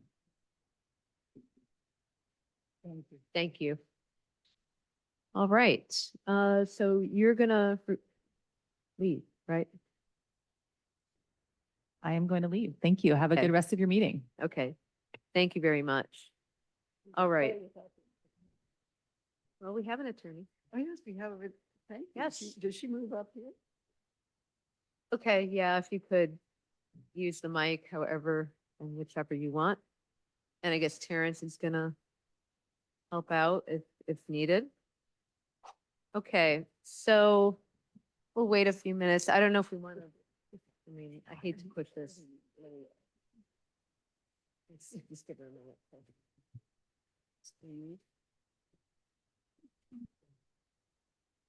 Yeah. Yes, that would be Does nice. People want, okay, 5-minute break. We will restart at 8:35. Sorry to make you move, but that's fine. Thank you. All right, we're back in the schoolhouse and reconvened. And the next item on the agenda is the pulled item from the consent agenda, item 5F. And this is the discussion of the amendments to the conservation easement. And where we left off, we did receive some public comment. We held on the attorney's comments so that we could have a more fulsome discussion. So in terms of the process herein, because we pulled it, what would you recommend in terms of starting this off again? Let's just start with the attorney. Let's just start with. Yeah, the- well, no, let me ask for the recommended I want to give you practice. just a 1-minute presentation about Yeah. what is going on, what the issues are. And Yeah. then maybe hear from all the public comments and allow Valerie to address her view of what's been stated so far and what will be stated. Okay, all right. We have an Objection. We're going to hear the presentation. And then I don't know if Valerie has additional commentary, and then it should come back to us. So my recommendation would be after he makes his presentation, that you go back to the attorney for the Jacks and Okay. her comments. And it's also my understanding that the attorney for the applicant wants to respond to those comments. And then I can add in things and the council can ask questions at that time. I think that would make the most sense. Okay. So Terrence and the two attorneys. and then questions. Yes, and understanding there's been a lot of discussion about this already, I'll try to be very brief. But the ASCC approved this project on October 28th, but one of the conditions they placed was that there be an amendment to the conservation easement to make it clear that the project was consistent with the conservation easement. It was staff's recommendation at that time that the project was in fact already consistent with the conservation easement. However, the ASCC just made a condition that it be just out of an abundance of clarity to make amendments to make it very clear that it was aligned. The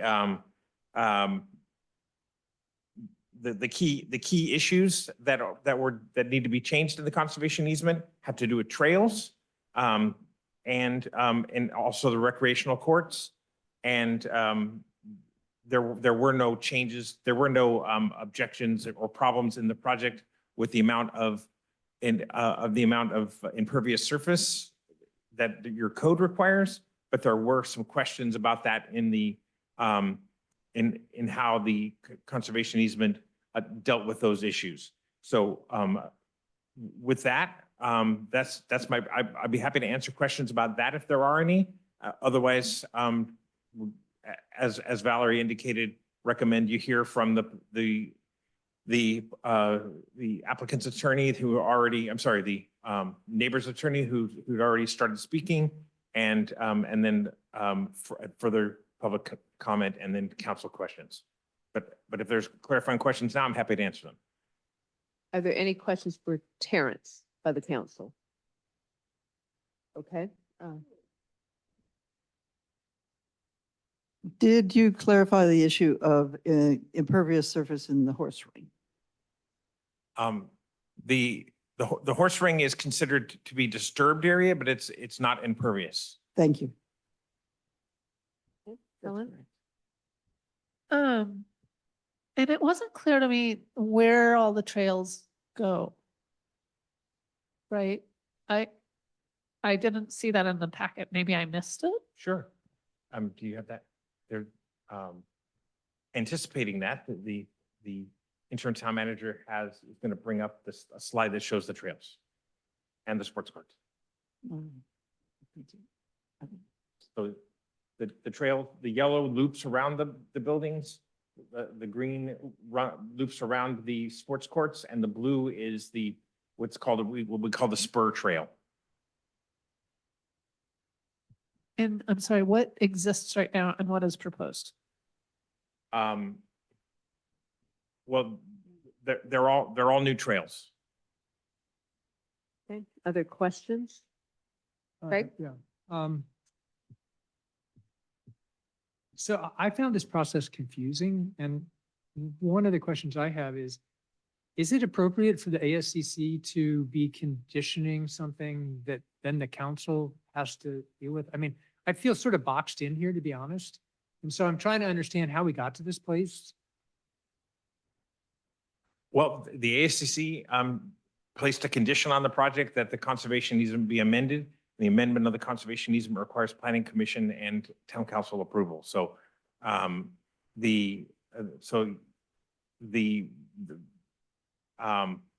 is what they did.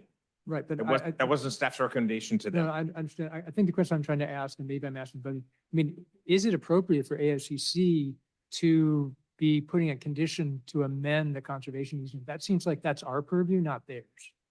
So I'm confused about this whole process, and I wonder if there's a room for a little clarity here. Well, I don't have much more to add to that, except Valerie, did you have anything to add? I'm not particularly knowledgeable about all the ins and outs of how your ASCE operates.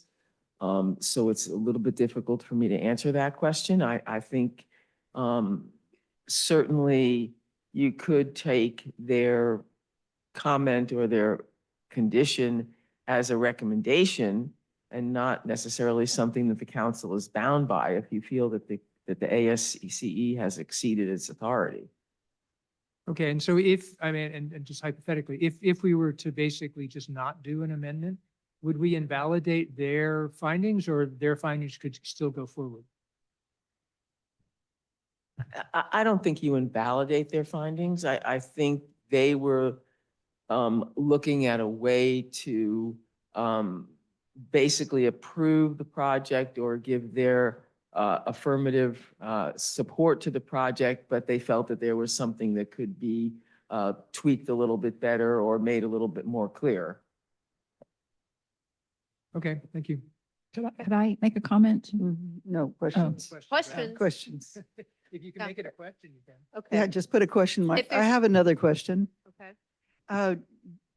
Did you make a written analysis of why this amendment stands behind the conservation easement? Why it's consistent with the conservation easement? Well, I haven't made a formal written analysis. I have looked at various aspects of this over the past year. The issue of amending the conservation easement was not something that staff or myself ever came up with or suggested. That emanated from the ASCC. Okay, so it really has not ever been, right, okay. It certainly hasn't come fully in front of us or been recommended by us, the amendment. And I guess I'm hearing that that a written evaluation would be appropriate at this point so that we have firmer ground to stand on. Well, is that a question or a comment? is Because that we are true? going to come back for a About- fulsome is that discussion. true? Is it true that we need to have a written comment in order to be able to feel legally like we I don't are think you need to consistent? have something in writing. I think discussion and an oral presentation is sufficient, but certainly if the council concluded that it wanted something in writing, that could happen. Was it ever considered with mediation as delivered by the conservation easement ever discussed? The conservation easement pretty clearly calls out a mediation clause. Was that ever discussed? No, mediation has not been discussed. The applicant is aware of the position of the Jacks, and as you read in the letter, both early on in the letter and then in the concluding paragraph, the position is essentially that the last sentence says, at a minimum, any amendment should limit trails to lot 72 and 78 and allow only a tennis court, not a pickleball court or other recreational improvements that require grading, paving, or asphalt. And it's my understanding that the applicant still would prefer to go forward with the application as presented. I think his attorney could address that better than I can, but that's their We should have position. him comment. I think holding questions of that nature until after the attorneys frame up their perspectives would be good. Are there any other questions before we take them? If not, I'm going to ask first Ms. Galanter if she's still here. Yeah, she has her hand up, so go ahead.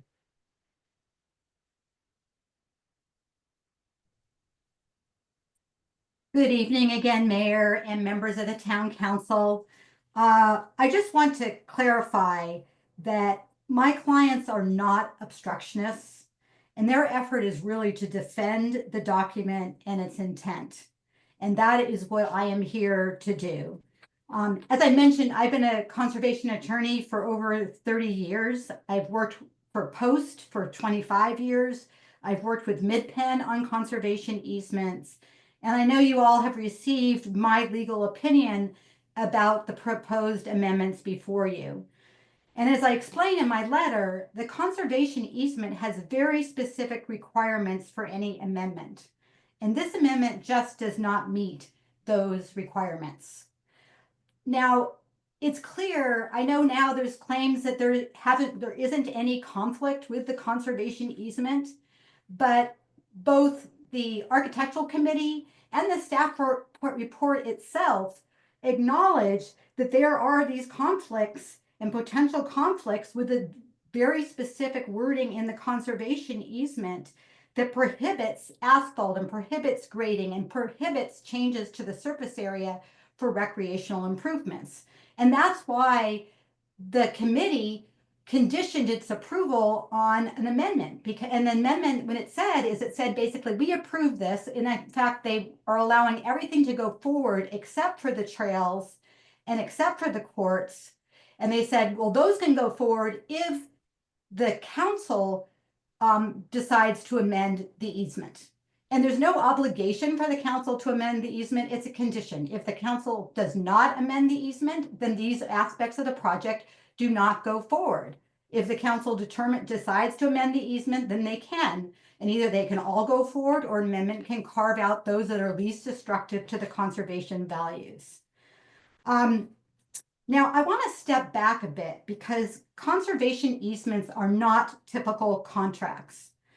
The purpose of a conservation easement is really to keep land generally as it is when the owner grants the conservation easement.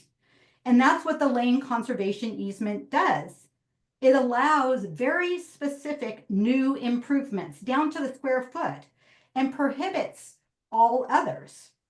And in that way, the conservation easement protects the wildlife and historic scenic character of the property. And not just part of the property, but all of the property. Now, the nature of a conservation easement is to prevent future owners and even family members from developing the property as they might want to. Any development and use of the property has to be consistent with the terms of the easement. And that's the whole point. And amending a conservation easement is not like amending any other contract. In fact, conservation easements are rarely amended. In the 35 years I have been doing this work, I have been involved in only 6 amendments. And those amendments either added additional acreage to the conservation easement or they strengthened the protections in the conservation easement. Amendments cannot simply allow uses and improvements that the conservation easement prohibited, especially whereas here the owner received a tax deduction for preventing those improvements. So I urge the town council to reject this amendment. As Mary explained, an acceptable amendment could be crafted that allows the owner to build his dream house, even with a tennis court, without harming the conservation values protected by the conservation easement. As you saw by that map, that blue trail goes right through the open space. And as opposed to people just walking on the natural trails that exist from the wildlife on the property, there would be a granite trail built and constructed into the property on the most sensitive area of the property. Likewise, pickleball courts, the noise from pickleball courts, the sound will disturb the wildlife in addition to change the character and scenic rural historic character of the property. Thank you. Thank you. And do we have the other attorney on? I'm not sure who that would be. You referenced, I might have misunderstood your proposed plan. I do believe that John Hanna is online.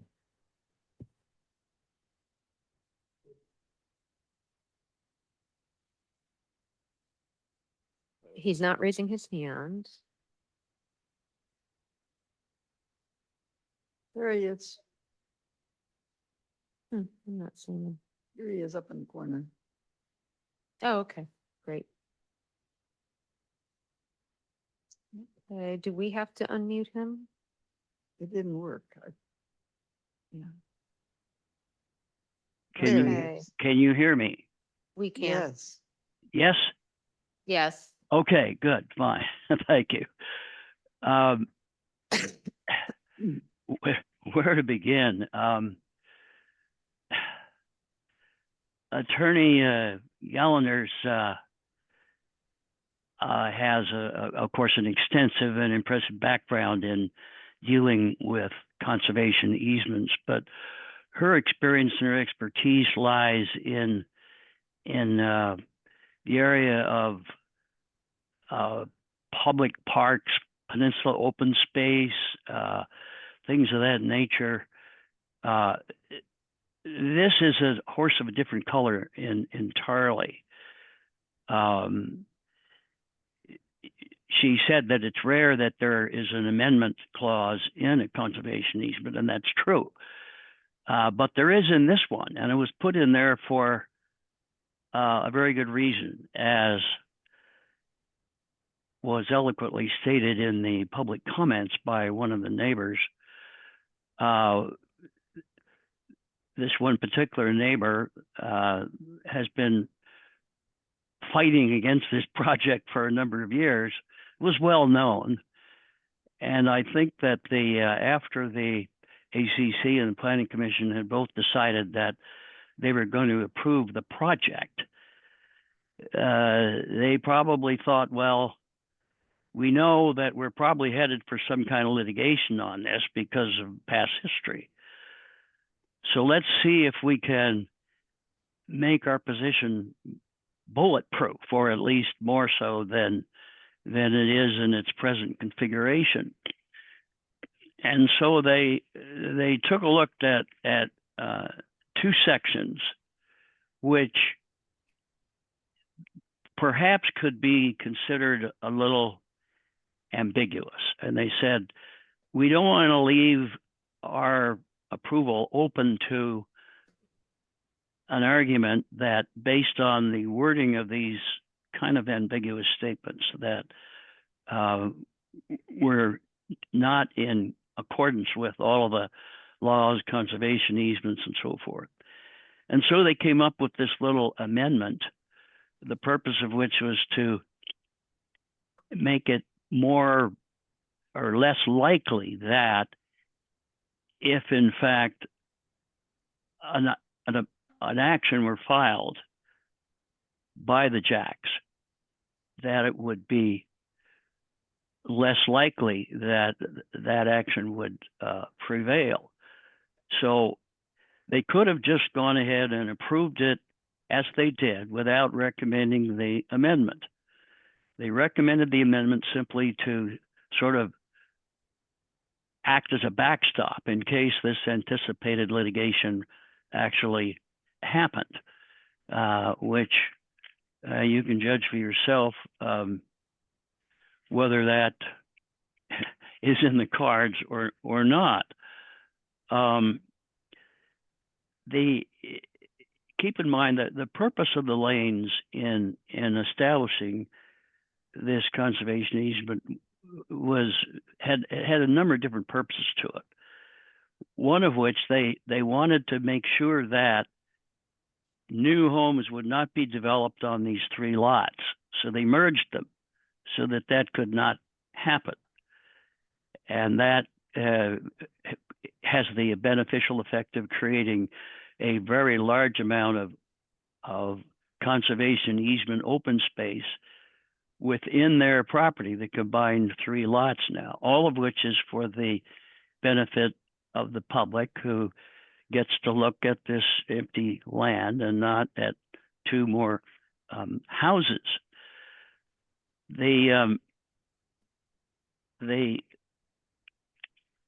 A word predominantly appears in the easement, and it's that the property be predominantly used, not exclusively used. And that's a huge difference. You don't find many people that are willing to put a conservation easement on their whole property, including their home. Usually when you have conservation easements, you're peeling off a section of your land and you're dedicating an easement on that, and you get some kind of a tax break for it. And incidentally, this question about the tax is totally off the wall. That's a matter between the Internal Revenue Service and the person taking the tax deduction as to what the value is on what they have given. It has nothing to do with whether the gift or the creation of the easement itself is valid. So that's a bit of a red herring.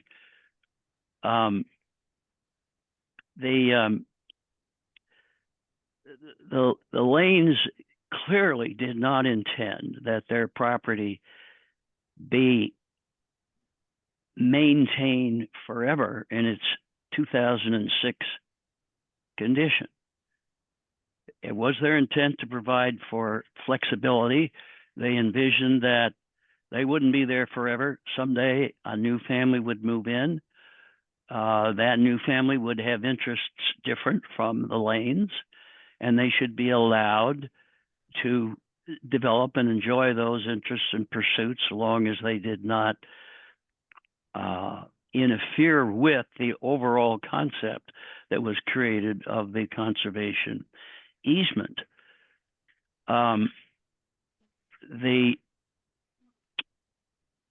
The question of trails here is an interesting one, because I find it rather interesting that an attorney who represents Peninsula Open Space and Post and all those other things is trashing granite trails. You go to any of those parks and you will find that kind of a trail. And why is it there? It's there because it's the least intrusive thing that you can do that will not adversely affect the environment. In this particular case, you've got a trail that goes up to a lone oak tree.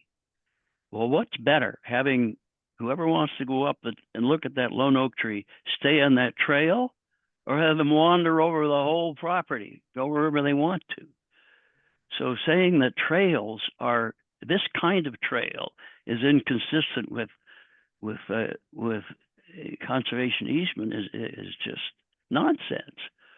And they were very specific in the amendment, because the architecture committee and the planning commission foresaw this. Well, somebody's going to object to these trails, but let's make it clear that these trails are extremely limited. So if you look at the specifications in there, they are very tight, very specific, and totally consistent with the best conservation principles. The other thing that I find interesting is this picking on pickleball. I'm sure that pickleball probably hadn't even been invented when the Lanes gave this property.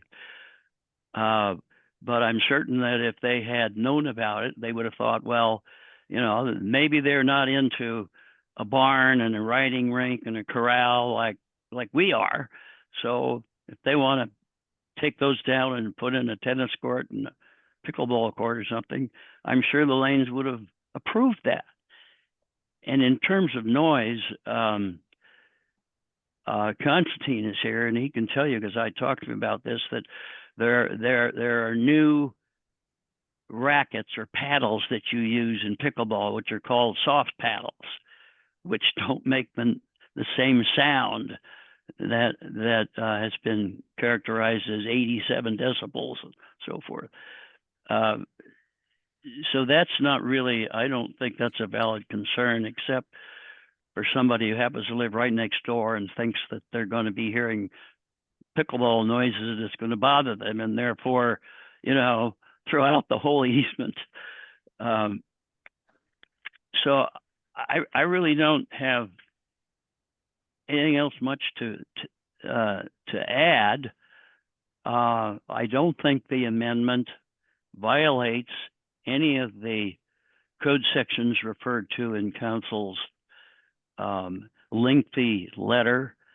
There's nothing in either the civil code section she cites or in the internal revenue code section she cites that would anyway make the wording of either the conservation easement itself or the amendment illegal or in violation. It simply isn't there. If you read those sections carefully, you will find that the conservation easement clearly qualifies under both the federal law and the state law in terms of an offer of a of a conservation easement that can be accepted by, among others, a public entity. So I would urge you to either if you agree with the unanimous opinion of the Architecture Committee and the Planning Commission, and after all, this is their bailiwick. If you agree with them that this plan stands on its own and that we need not fear litigation to throw it out, and that we don't need the amendment to strengthen the position, then I suppose you could say, well, we don't need the amendment. We can approve the project. On the other hand, if you go along with the thinking of the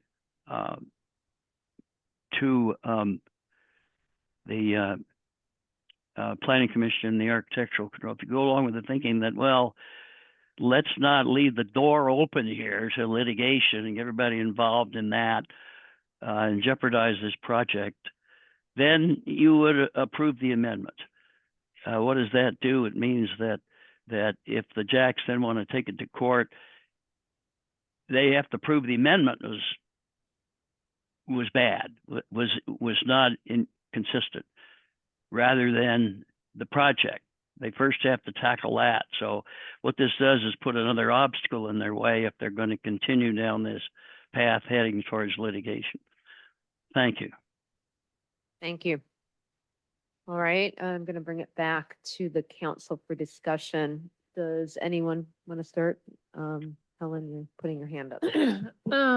Thank you. My question is, the public comment from Shoot Mahali brings up the question of economic liability to the town. And so I want clarification on that. Obviously, there's the issue of the open space factor, but I am concerned about any economic liability to the town. Okay, so I'm not entirely sure what is meant by economic liability, but with regard to the issue of whether or not the Jacks might sue, I'd like to point to section 19.5 of the conservation easement, which says there are no third-party rights.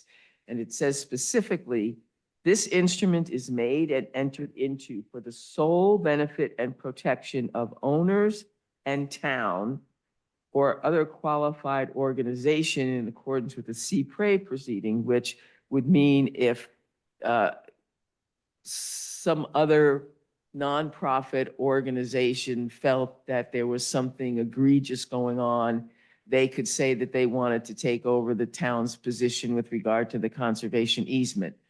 I don't think there's a high risk of that in this issue, in this instance. But then the important sentence is, no person or entity other than the parties hereto and their respective successors and assigns shall have any right of action under this conservation easement or any right to enforce the terms and provisions hereof. So the easement really is between the town and the property owners. And if the town and the property owners agree, which the provision on the amendment says you can agree to things, then I don't think there's exposure to the town. And the Lanes, when they applied for the conservation easement back in 2002, Bill Lane wrote a letter, and in that letter, he very specifically said, our 3 lots all face on Westridge Drive, which is highly traveled and is in direct view of several other homes. Our purpose is to eliminate 2 future home sites, 2 driveways, and 2 septic areas, and achieve a lasting area of open space. Then the conservation easement talks about maintaining the current natural, scenic, and open space condition. So you have a portion of this property that's clearly already developed. So there's not a natural, scenic, and open space condition for the portion that's already developed. Then you have what was typically referred to as Lot 101 prior to the merger of the lots, that was the pasture for their 4 horses.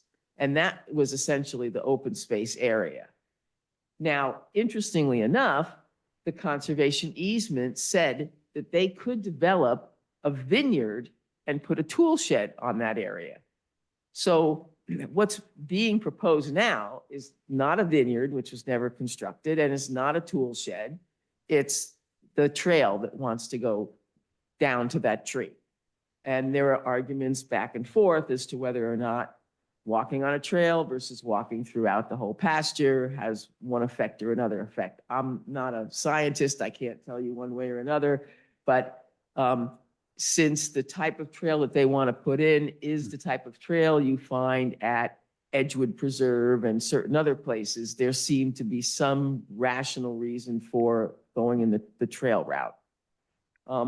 Another thing I would like to point out is in the letter from Ms. Galanter, it talks about the amendment allowing 6,000 square feet of trails. Well, you don't measure trails in square feet. You measure trails in linear feet.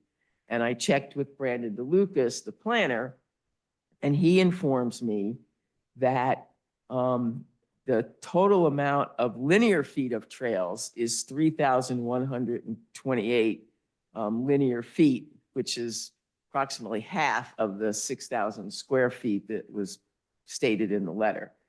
And that for the lot 101, that blue line is 210 linear feet. Similarly, the letter talks about allowing recreational improvements on more than 70% of the property.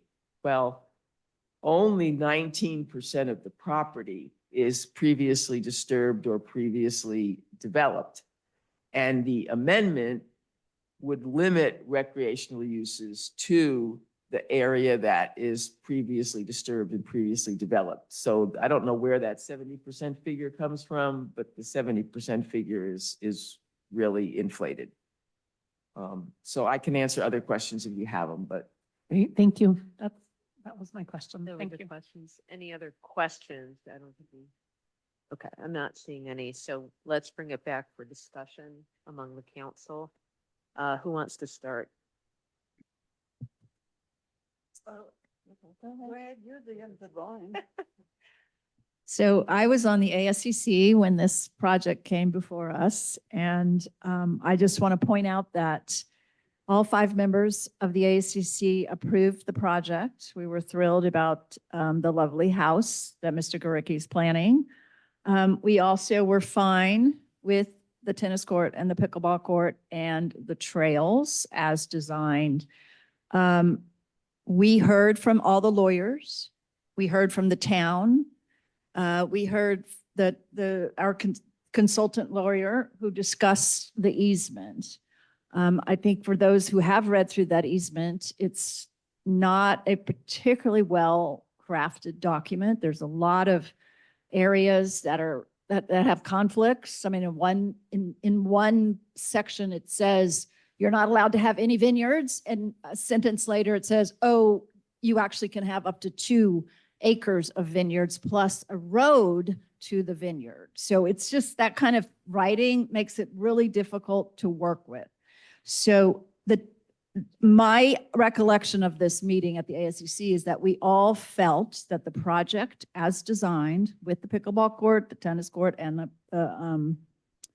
the trails was in alignment with the interpretation that was provided to us by the town and the town's consulting attorney, that it worked with the easement. Our concern was, again, that because the writing was not as clear as we would like, we felt it necessary to request that an amendment be created to clarify areas that perhaps were not as clear as the lanes intended. And that was why we requested the amendment. In general, I'm in favor of this project, and I think we should just move on. It's been several years. I think the project is lovely. The majority of the neighbors have no problems. They're in favor of this project. And I think the town has dragged it out for a very long time, and I think it's time for us to move forward. Mary? Yeah. I think I'd have to say this is truly a quality problem, all around. We're extremely blessed by our leadership and our founder, who gave us a very complex and beautiful conservation easement. And we're extremely blessed to have a wonderful buyer for it, who has every intention of making it a good project. So it's so close to being a win-win that I'm totally ready to try and say, we don't need a mediator. We just need to agree that there's very specific language, and we should just go ahead and keep it the conservation easement as it is, be believer in our founder, leave it the way it is, get rid of the amendment, and say to each other, do we really need, you can put on a regular clay court for pickleball courts. I read, AI told me that, and I'm a doctor and I'm supposed to know this stuff, that there's much less injury with pickleball and much less noise on a clay court, or so they say. I'm getting one shaking head back there, but at least apparently you can play pickleball, and many of the country clubs around the world are converting their clay courts to pickleball clay courts. So we have a win-win, a safer, quieter, considerably quieter version of pickleball, both for the landowners, the neighbors, and mostly, and what the Lanes cared about was the wildlife. It's like a gun going off every time you hit a pickleball on a regular court, and clay courts provide a much better surface. So I think we got a perfect win-win opportunity, less asphalt. Very specifically, the conservation easement calls for no additional asphalt. And it's so much easier on the joints. Everybody knows I'm a trail fanatic, nuts. And Portola Valley prides itself on its natural surface trails. We do not have granite trails. We do not ever use this kind of gold fines on our trails. And there's a reason for that. It's easier on your joints. It causes less debris in the creeks. There's less runoff. There's less erosion because you have a more compactable soil. Natural usage provides good trails. And they follow what's ergonomic, and with good planning, they're natural trails. This is not an open space. It does not need to be, it's not a public open space. It does not need to be developed like Edgewood Park.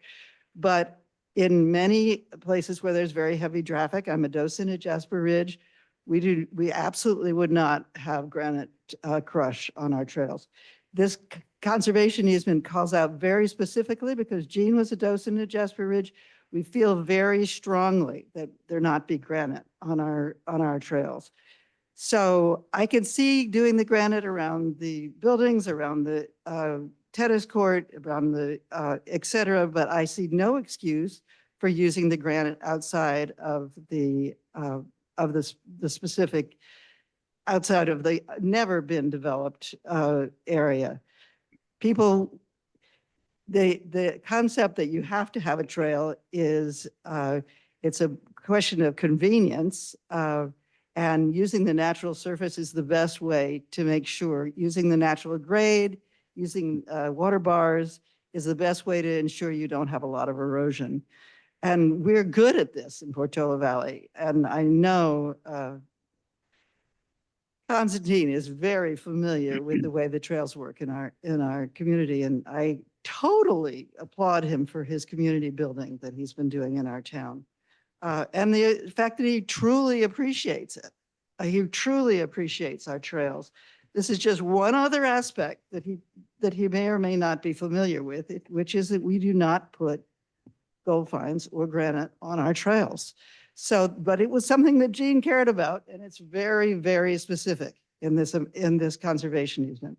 So as far as I'm concerned, the win-win, and I just like to say, peace in the valley, please, is we have a tennis court, which is lined for 4 pickleball. You can have a party of 16 playing pickleball and have much less injury, much less damage, joint damage, and use natural soil and natural grading on all the undeveloped parts. So again, congratulations. We are the luckiest town in the world that we have this problem. And can we do a little better? Yes, we can. And we can because our founder was extremely good with words. I disagree that it was ambiguous. It's quite lovely the way it's written. And you can see the heart in this document. And we've got an agreement. The Jacks said they want it. That's what they wanted. That's all they care about. Why not just go with it? Who needs a lawsuit? Not me, not the town, not the Jacks, not Constantine. We want a beautiful finished product that everybody loves. So I want to just try and broker that deal, whether it's acceptable or not, or whether it's short-term or long-term, I don't know, but let's just try and see how lucky we are just for a minute. Thank you. Okay. Craig or Helen, who wants to go? So conservation easements are typically used around passive recreation, but they are generally, in most cases, used in public settings, public access park settings. And the direction of our town is based on passive recreation, but we are hearing calls regularly for active recreation. We're hearing the community say they want a dog park, they want a pump track, they want their own pickleball courts. This is a private party that has a conservation easement with the town. And without a liability to the town, I hope we're not sued. I absolutely, I support what Constantine is trying to do. I think it's a great project. Active recreation versus passive recreation in a private setting, I think remains in the spirit of a conservation easement. So that's my comments. Thank you. Brett? Thank you. Well, for me, there's lots of issues here. Certainly the fact that the entire property is under this easement rather than sort of an undeveloped portion and a developed portion makes this all the more complicated. But I do appreciate that Elaine's goal was to try to maximize the value of the conservation easement. So I think it then leads to some of the confusion that we're dealing with now. I don't find the conservation easement tax issues compelling at all. I agree it's either with the IRS or the idea that a trail somehow magically going to ruin the conservation value just doesn't seem right to me. The sound issues, we have a sound ordinance in the town. If it's too loud, we'll deal with it with the sound ordinance, and people can measure that. And if it's too loud, then we will enforce the law. So again, I can appreciate if Constantine has a softer paddle for making it better for his neighbors, that's great. And I would encourage that, but we do have a law that deals with sound. So I think that that's the right place to go there. In terms of the trails, I would say that less is more. I read this weirdly specific piece of the amendment. Being very specific, and 3 inches of a combination of different kinds of gravel and stuff seems excessive to me. I certainly appreciate the trails that run around the house and sort of run around the pickleball courts and stuff. The spur trail in particular, I think I'm with Mary. I would like to see that have a natural surface. You know, you can, there are plenty of ways to sort of harden that and still have it be a natural surface. It's just the idea of putting 3 inches of material just doesn't feel quite right to me. There's other issues. I mean, hopefully in Constantine, we have somebody who really appreciates this open space. I hope it remains as open as possible. I would include deer fences and other things. I mean, if you need to protect portions of your property, I would say bring those in as close as you can so that we maximize the wildlife in the area. And so then that kind of leads me to the amendment itself. I mean, there's sort of 2 parts. And I guess my questions on the 2 parts are, the first part, like I said, it seems to me this weirdly specific specification for trail surface. And then the other, it wasn't clear to me exactly what problem we were solving. So I think I've made clear what I feel about the trail. I would like to see the spur trail, if that's acceptable, just be a natural surface. I'm okay with this specification for the rest of it. And again, as I said at the beginning, because the whole property is under this conservation easement, it makes it much more complicated. You know, if there was a developed part and undeveloped, we could say only in the developed part, we're going to do this and the rest, we're going to be natural, but it's this weird mix. So if we can just find a way of specifying, I think particularly the spur trail, that piece makes sense to me. And then the second part, I mean, and maybe this is a question to the attorney, it wasn't clear to me what adding that language, and as far as I could tell, the language in the easement itself is already there. And the only thing that we ended up adding was previously undisturbed or undeveloped portions. So now we're starting to try to divide up the parcel into the developed and undeveloped, which if we were going to do a more wholesome version of attacking this thing and really trying to go and clean it up so everybody was clear, I'd be okay. But it sort of feels like this is a sort of a weirdly surgical amendment that sort of covers part of the problem and not all the problem. So I'm not sure the need for the second part. I guess I don't understand what it necessarily gets us. So I don't know, maybe if the attorney could speak to it, like, what are we trying to solve with the second part of the amendment? So the language in the existing conservation easement says you can have recreational uses which require no surface alteration or other development of the land.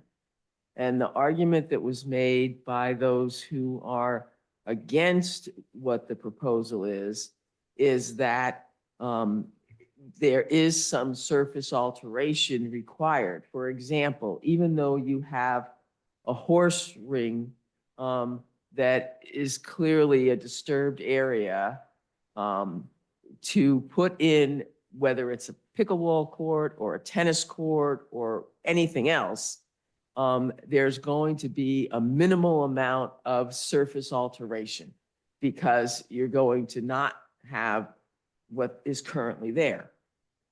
And so the argument that was made is the 4.3 provision says no surface alteration. So the thought was to say no surface alteration no surface alteration or other development of previously undisturbed or undeveloped portions of the land. That was the intent there, was to allow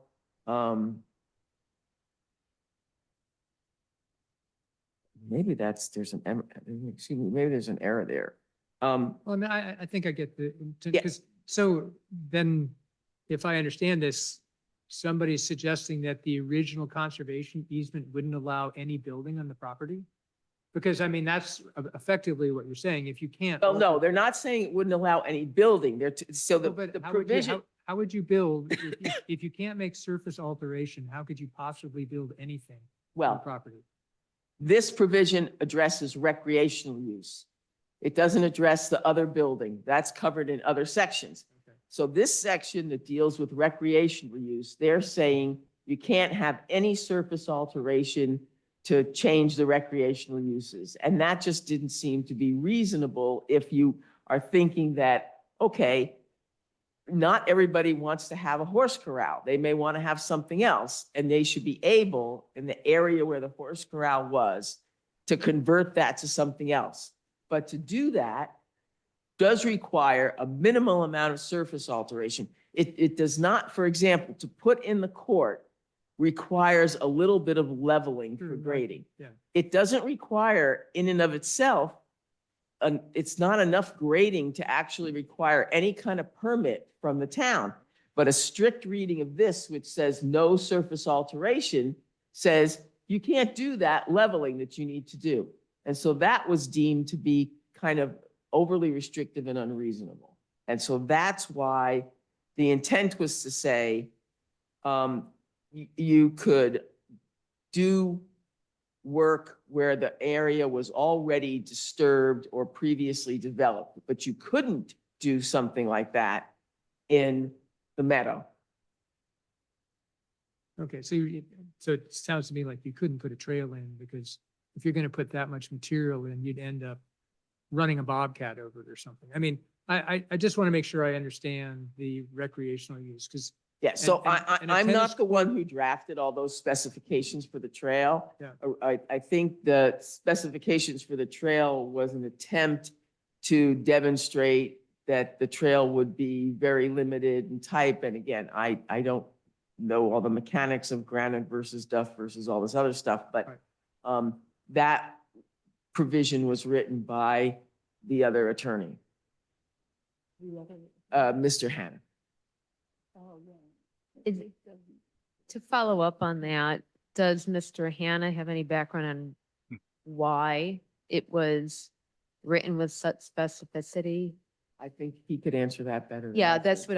what that's what I'm trying to get him. He's winding up to go. And in particular, why granite is needed on all of the trails, because I'm sure you thought about that. Well, to be honest, I did not draft that language. I simply took it from the language that we were provided by either staff or the architectural committee or the planning committee. Somebody came up with that language as a way to limit the extent to which the land would be altered by putting in a trail. It never occurred to me or anybody else that we were not achieving the objective. Instead, we were achieving the opposite objective by requiring something more than the minimum. And I can assure you that Constantine has absolutely no objection, and I don't think that there would be any objection to diminishing or softening those requirements. They were put in there not to allow alteration of the service so much as to avoid extensive alteration of the service. So maybe it was a little bit overkill, and we should go back and change those specifications to something more along the lines of what's been suggested. Mm-hmm. It's, do you have a question for No. the attorney? I don't think so. So, Yeah, I guess I do. Eventually. okay, but staying with the topic, because this is becoming more complicated as we're talking it through, it would be helpful to understand what the applicant feels about the granite versus dirt versus anything else, because that's clearly a component of what some people are asking about here. Is he comfortable talking about that? Or if not, we can just make assumption.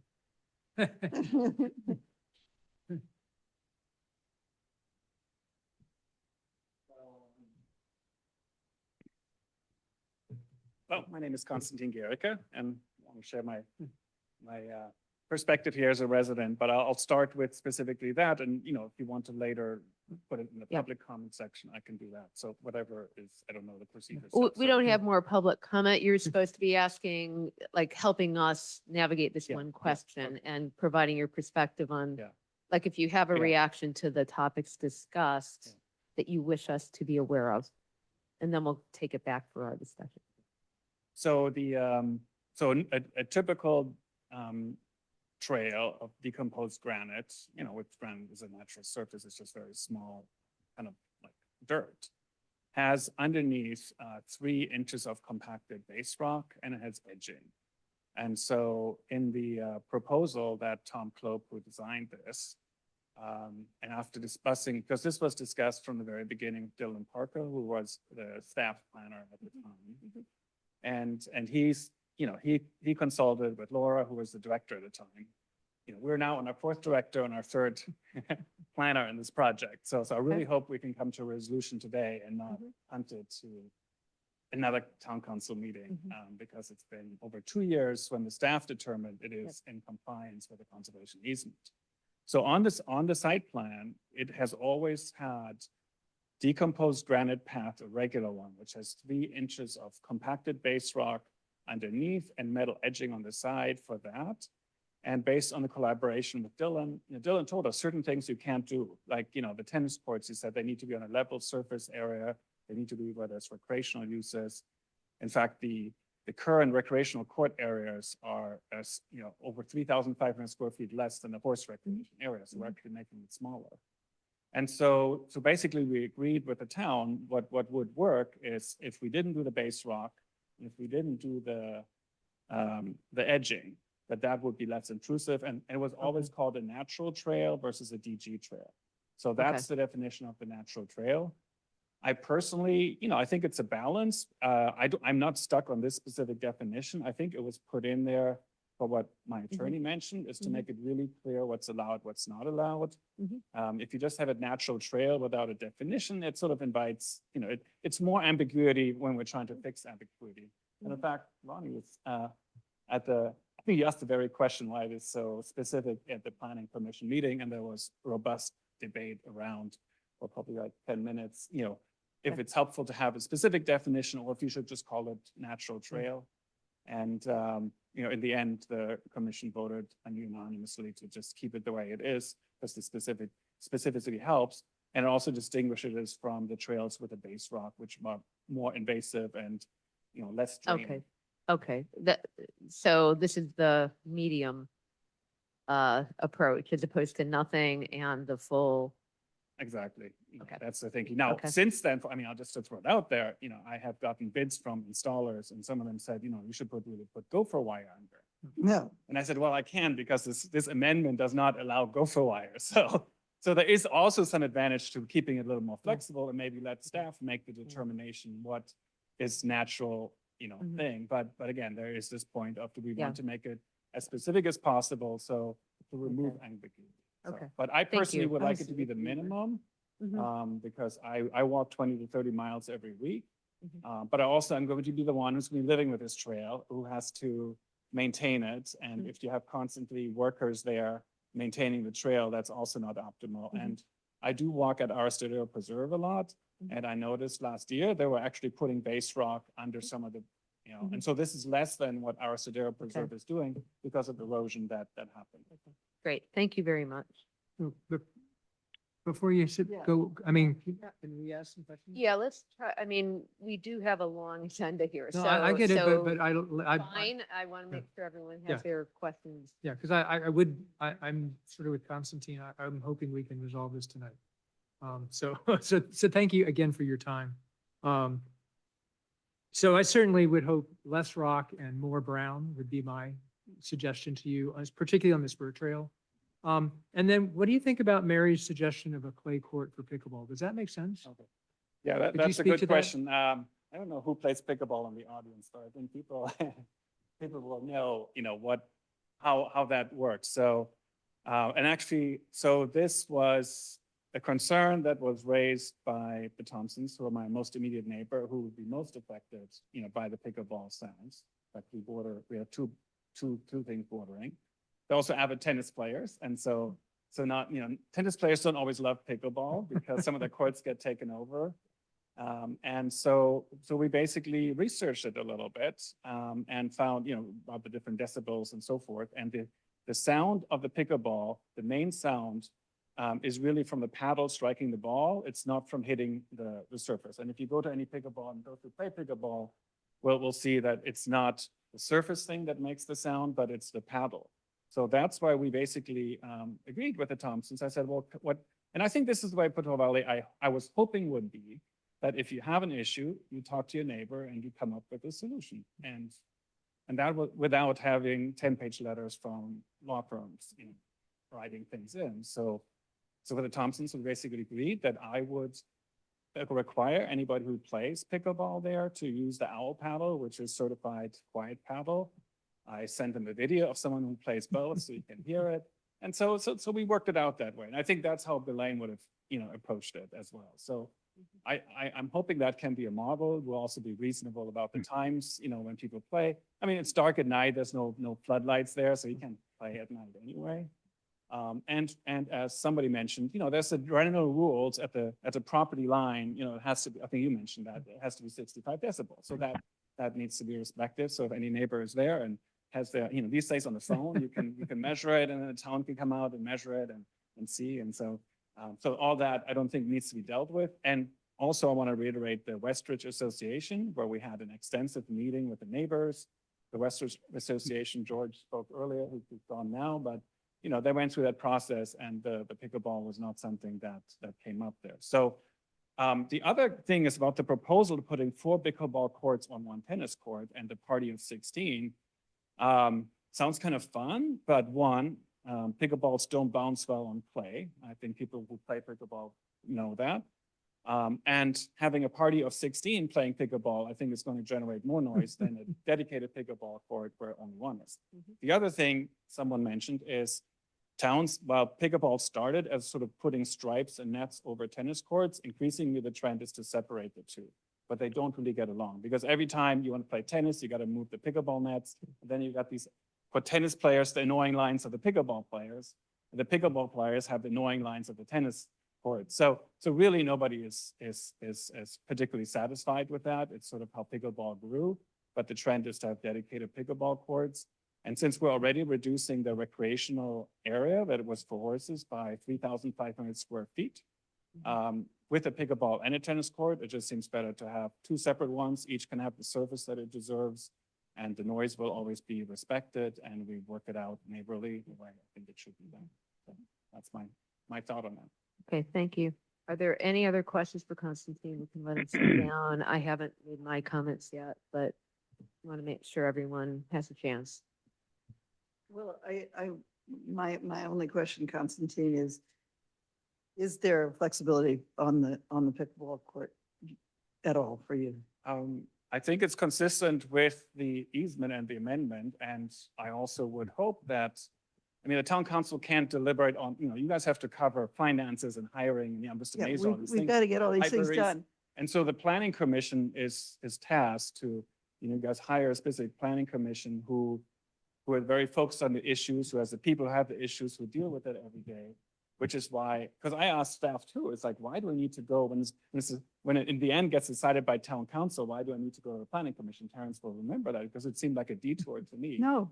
And he said, like, well, but these are the people that have the expertise. There's an hour-long discussion with it, and all these things that we're talking about today were discussed at the planning commission meeting.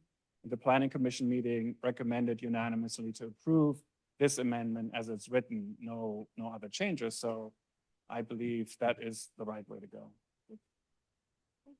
Thank you. Before we're finishing up our comments, right? Yeah, And I then- mean, I haven't gone yet, And but if I- you have and more I'm not- comments. I'm just feel- about to, no, thank you. I'm just about to. So, Yeah. so I think I sort of stated my concerns. I find there's, lots of confusion in this stuff. I'm willing to go along with staff if staff think, and no more questions for you. So, thank you though for coming. I totally appreciate it. So if we think this amendment is the right thing, I am willing to go forward with the amendment. I wish this was all just a little bit cleaner than it is, but I would be willing to go forward with the amendment. Thank you. Okay. All right, so a lot of these points were already covered by my colleagues, so I'll keep to more a focused set of comments on what resonates as concerns and points of relevance. First, anytime there's a change on one property, change is always hard. And I do think that, the project is so close to being agreed and approved. I think we all have to recognize there's been some compromise and work with the town, and it has been a long process. So that's not a good fact for the applicant or for the town. We need to figure out how to streamline these types of processes. In no order, a conservation easement isn't the grant of rights to use someone else's property as a park. It is a different purpose. That seems to me that someone's doing this while still owning and occupying a parcel. So it can't be that it's expected to be as pristine as some other types of preserves. So I do think the easement is not perfect. There's a lot of ways of reading this, but the intent is pretty clear. You have words like predominantly in its current usage, substantially the same. These are ideas that aren't absolute. They are, we expect there to be some variation. And I think someone earlier said it's not exclusively for these purposes, but it's substantially and predominantly. Horse uses for horses, which are not of interest to this applicant, are pretty active. Vineyards are pretty active. You would have had to adjust the surface if vineyards had been put in. So by implication, that isn't an absolute requirement that there be not a molecule touched. So there's some flexibility read into that, which is why the internal inconsistencies don't particularly bother me. I would have preferred that no amendment was required, because I think there are ways of reading the amendment and respecting a document that's lived this long without implementation trouble. But I respect the Planning Commission, the ACC, seeing a need to clarify it. So I could question some of the ways we got here, the processes and the like. But for me, having been on the Trails Committee, I know dirt trails erode really quickly. In town, we use crushed rock or compounded or pardon? Occasion. Yeah, on occasion, but we do use them as part of a trail system that we try to keep open and used by the public in as natural a state as possible. And the pickleball courts are within the main development envelope. So I'm not sure I would have required the amendment. I think it's actually been more trouble than it's worth, because it's really hard to get this stuff precise. It's really hard to define scopes and bounds on one area and then not inadvertently over define something later. But we are where we are. And so I think, given what I've heard, that I would be comfortable with the amendment. I would have done it differently, but since we are here and it's been recommended by our two commissions, that weighs heavily for me as precedent. That being said, I recognize the reasons why there are a lot of different perspectives on this. This is an important property in town. It's previously owned by the town's founder, and that's super meaningful for us as a community. So I completely get why there are a lot of perspectives on it. So for me, I don't know if others have, it sounded to me, Craig, that you were comfortable moving forward with the amendment. That's correct. Okay. So I would be as well. And I don't have anything further to say. If there's any other comments, though, feel free. I would ask you whether it's required under this amendment to put 3 inches of crushed granite on all the trails all over the property. So Oh, you, go So ahead. if I may, the ASCC recommended that there be an amendment. The ASCC didn't actually look at any amendment because Yeah. they came up then and nothing And had been planning drafted. didn't really approve it either. so- And the reason it went to the planning commission is because when the original conservation easement was adopted, it went to the planning commission and was then recommended to the city council. At the planning commission meeting, there weren't all these issues raised about the preciseness of the language of the description of how the trails would be composed. If, given the comments that have been made and even the comments that were made by the applicant, and the interest, especially with regard to what's referred to as Lot 101 being more natural, I think the council, if it's inclined to approve the amendment, could also at the same time direct us to refashion the section 4.1.3, which deals with the specificity of the trails, and break out the portion that would be the what was shown as the loop trail and the, I forget what the name was. of Spur the other trail. one. Spur trail. No, not the spur trail. Oh. Break out The loop trail. the loop trail and the other trail that was up on the higher property from the spur trail, and put in language that would have a more natural, less detailed base rock granite configuration along the lines of what Councilmember Hufty is saying, and leave a more detailed one for the trail. What is it? The loop trail, and what's the other one? The one around the house and the one around. Oh, the street. peripheral trail, I think it was Yeah. called. Right. And have those two be more the hardy type that's depicted in the current language, and then have something that has the spur trail be more natural. And I think that could be done with council's general direction and approval without having to come back again, is what I'm saying. Yeah, I mean, my concern is this process is just going on too long. We have to stop. And even if it's going down to another body for further. what I No, don't- I'm not suggesting it go back to anybody. I'm just saying that you let staff break this out and rewrite it so that there's But basically the language that's I here. get it. I Okay. get it. But at the same time, we don't know what the language is. So that bothers me because what we don't want is the gopher wire with the sides and all that, all of a sudden becoming natural. So, trying to over-engineer to me is a concern right now. But if others want it, I'd be fine with that. If that would help others get more comfortable, move a dial, that would be fine with me. For me, I think the applicant has heard what we'd like.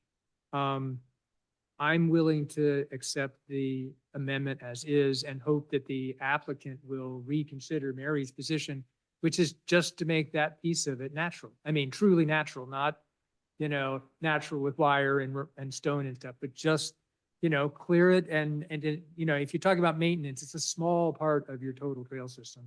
So that would be my recommendation, but I think at this point, I'd be willing to trust the applicant to be reasonable, and if he doesn't, and he does exactly what's in the amendment, I can live with that. And Madam Terrence, Chair, just would want to that be? indicate, staff heard that as well, so. Yeah. We would, in looking at the details of the project, we would address that concern. Meaning that now the trail components that are specifically described would be treated as if no more complicated than that or no more extensive than that. It would be like this is as much as you can do, but you can do less. Is that what you're? That's what I understand, yes. Okay. Okay. I'm comfortable with that. Yeah, I know that's not a perfect solution for yours, No, but could it's you do? actually good. I mean, I think that's just, I think everybody, the lawyers and everybody had to realize why Jean wanted this so much, why she wanted a just natural dirt trail. That's what she wanted. It's because what we've been fighting for all these years. So I was gonna say- And the only technicality, having been harangued by all sides, is that I do agree that the amendment does not fully support the conservation easement. So I almost would feel, I would almost feel like I'd want to have, for my protection, a written document that says why this is consistent, and everywhere it says that the conservation easement, any change, any amendment to the conservation easement has to be more strenuous, not less strenuous, and more to the side of the town, not less. Mary, can I ask you? And we so don't have a written, an attached written. I have a question on what you're looking for. Thank you. So help me understand what document you're looking for, because keep in mind, an attorney's opinion, a written document that's fully supported and analyzed, is very costly. And it's time consuming. And I'm not sure who it helps, but so just flesh out why you would do that. I mean, I like the conservation easement as it stood.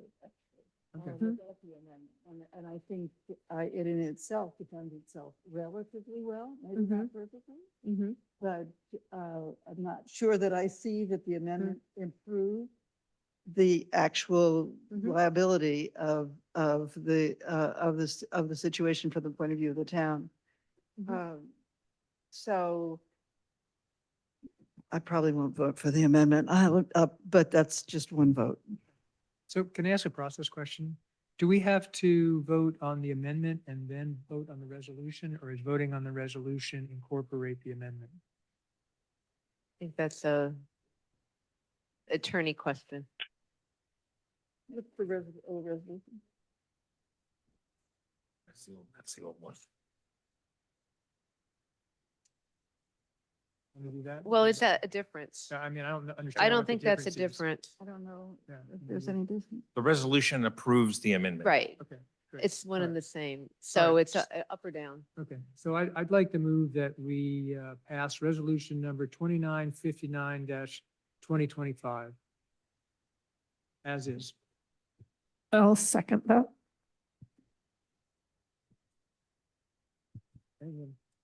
Councilmember Flynn, Aye. Councilmember Husty, Nay? Councilmember Walter, A. Aye. I, sorry, thank you. Vice Mayor Taylor, Aye. Mayor Haskell. Aye. Motion carries. Thank you.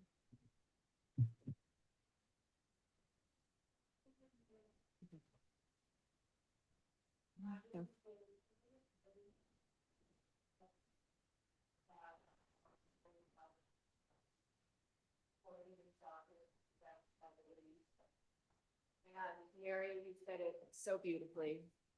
The document holds its own. The process has been really problematic. The legal details should have been ironed out at the very front of this. The document has never led in this entire process, and it has been disappointing. I've waited 5 years for this day to actually even have a say, have a voice. We've worked with many of the planners who could see the compromise as a possibility, finding some way to answer both. But I just want everyone to know, the reason that we even hired a very reputable and wise law firm was we're not lawyers. We don't know. We had them look at this document and give us their best interpretation of what it means for the town and for the individuals. And I just want it to be public information that Constantine, to the best of my knowledge, Rob and I have held you in high esteem with kindness and graciousness. Others have had, apparently, I'm learning things to say that are not true about actions we've taken or things we've done.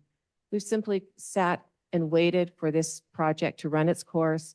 And we've just tried to be a reminder that the document has meaningful, and we thought a good perspective that would benefit the town and the property itself. And I continue coming from that place of support for my neighbor and I hope my friend. Thank you. Okay, thank you. All right, do people want a short break before we start the interviews? I don't personally, I'm fine. Okay. Okay, thanks to the applicants for the ASCC and Planning Commission and their forbearance. This is the process, that we experience, not the process we plan. But thank you. Okay, so I think to get started,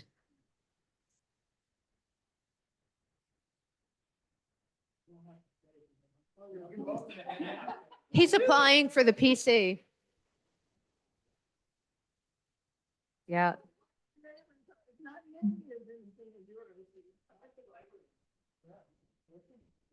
Yeah. Yeah. We got volunteer positions open all the time.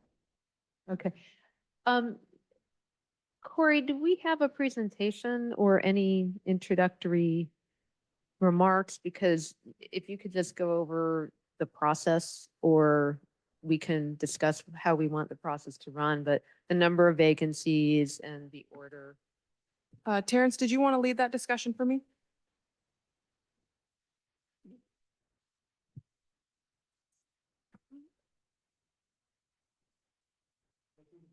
It's pretty easy. And yeah, that's right. The, and do you have the randomized list? Okay, good, great. Let me get the staff report so I don't get the numbers wrong. There are 4 vacancies on the ASCC. One of them is 3 years remaining in the term, and the other 3 are have 4 years, full 4-year term. The Planning Commission has three seats. They're 4-year terms. You have 3 applicants for the Planning Commission. One applicant, there's one of the applicants is willing to serve on either the planning, has indicated willingness to serve on either the Planning Commission or the ASCC.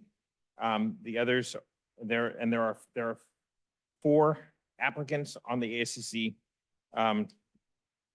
there were originally 6, but 2 have withdrawn. So I used ChatGPT to randomize the applicants. We could have gone back to a hat, but I thought, given this century, that we would go ahead and do that. I would recommend that you hear that in random order, 15-minute interviews with the applicants, starting with the Planning Commission applicants, and to not mix them up, starting with the Planning Commission applicants and then the ASCC applicants. But of course, this is your process. So that's just my recommendation. But if that's what you want to do, then the clerk can call the first name and have them come up and answer your questions. By the way, there are questions that were distributed to the council. You've got them on paper here. All these questions were distributed to all the applicants the day before yesterday, so they had a little bit of time to review them. With that, I'd be happy to answer any questions, or we can get to work. I have a question. Madam Mayor, can I ask you a question? Absolutely. Okay, we have a bunch of questions. Rebecca first. and I wanted to Greg. know if we can ask the ASUC applicants if they'd also consider the Planning Commission. Yes, you can. You can ask them that, and there's no reason you can't choose someone who applied for the ACC for the Planning Commission. It's your process. If they agree. Assuming they agree, yes. And so I was hoping we'd go a step further and at the beginning, ask if any of them were willing to serve on the Planning Commission besides Dana. Because if they're not, then I would suggest that we just accept the Planning Commissioners and move on. If there's an ASCC commissioner that's willing to be considered for both, then I think we could go through the full process. I want to go through the full process. I'm Right. sorry, the public needs to hear the responses and get a sense of the people, even if they're, like, even if we all know most of them. But is everybody who is going to interview here besides Gina, who's doing this by written document?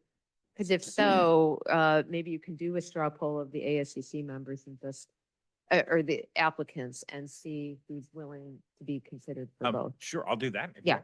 want. Would the applicants who applied for the ACC, put their hands up if they're also willing to serve on the planning commission? Okay. You've got two of them that are. Okay. The The names. Yes, please. My question concerns the RENA numbers. Hold on, guys, come on. I would like to hear about their opinion of RENA, the regional housing number allocation. Because we do need to get a certified housing element, and we need to get this over the line. So I would like, if my fellow colleagues are all right with that, I'm very interested in hearing the applicant's opinion on RENA. Thank you. What is their opinion of RENA, the RENA numbers? Now, because they weren't given that question in advance, I'm torn by that myself. What do others think? I think as long as we ask all the applicants the same question, because we've done this before where they don't even know what questions we're going to ask them. It's just we have to ask the same ones. And they're all here, so they're all going to hear at the Yeah, same time. So But in terms of fairness, they've had time to prepare for the others. And to be honest, I'm not sure I expect anyone to know what they are as long as they can learn what they are. So we can ask, and they can feel free to say, I haven't done that homework yet. Yeah. Okay. All right. So what's the randomized planning commission? Okay, in random order, starting with planning commission, Karen Batra, followed by Ronnie Vinsky, followed by Dana Breen. and then we had one more who.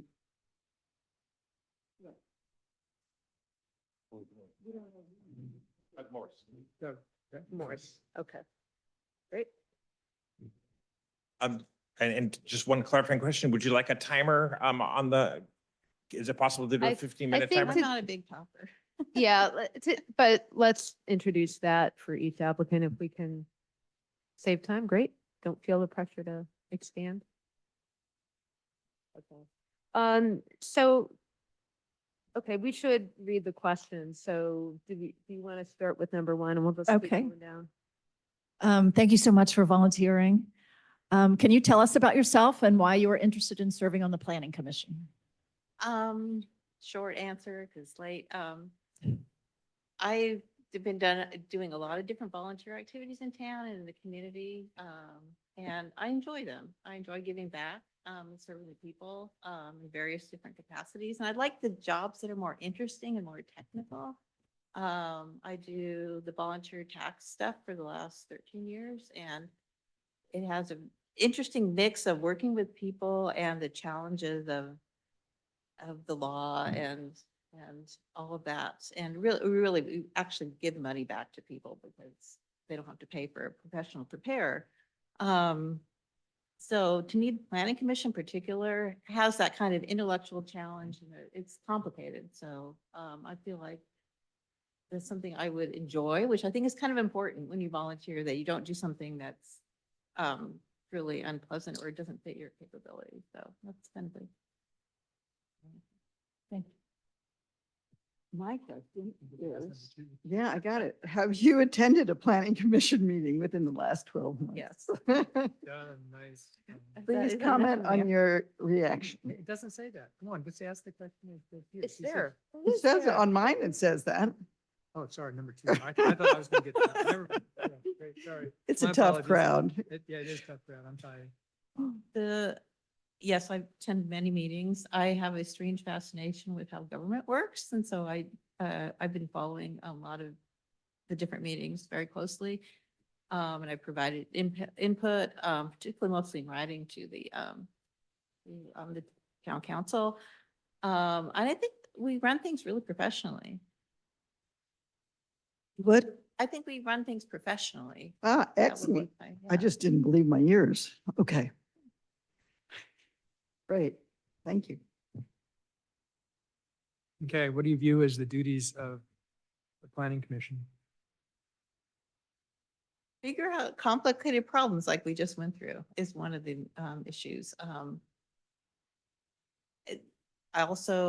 think it's bifurcated or trifurcated, depending on what the issues are. Sometimes it's a little more vanilla, or more straightforward in dealing with a particular development or a particular application by for a house. If it's I'm sorry, I'm tired. And sometimes it's really complicated, like the zoning and the housing elements. Those are really hard issues. It's really mostly about land use, but I think the issues are hard, and particularly when they get into the law, because I'm not a lawyer. But I like the challenge, so I don't know if that really answers your question, but I'm sorry. Yeah. Yeah, I mean, what strategies would you use to build consensus among the members of the planning commission? Because the issues are hard and Yeah. you got to get somewhere. I think the best strategy or the way I approach life and working with people is really just to listen, but also be willing to change your mind. And it's hard. And sometimes you also need to be able to articulate what you're thinking clear enough so that they can understand you. And you may not agree in the end, but you have to work together and figure out something that's going to work.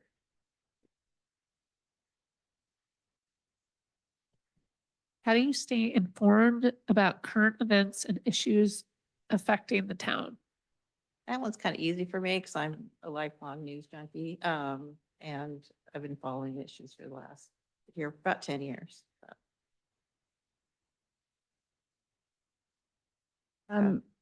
Some issues that the commission hears may be controversial and draw large audiences.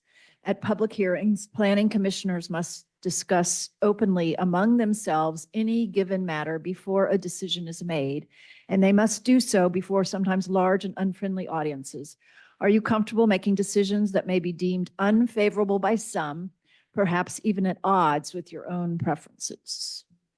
In terms of, to answer that question, I'll give you a little bit of background. When my professional career, very early on, I dealt with customers a lot and had to deal with angry, and complicated issues, and just kind of be able to learn how to handle that at a young age and carry that forward. So for some reason, it's being able to understand the emotion behind how the person's feeling, and also what the logic is behind that to work with them. So I think I'm comfortable with that because of having done that for enough years. It's a different context, but it's not something that I'm uncomfortable with. Mary?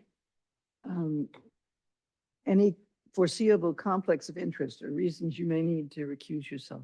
I don't think so.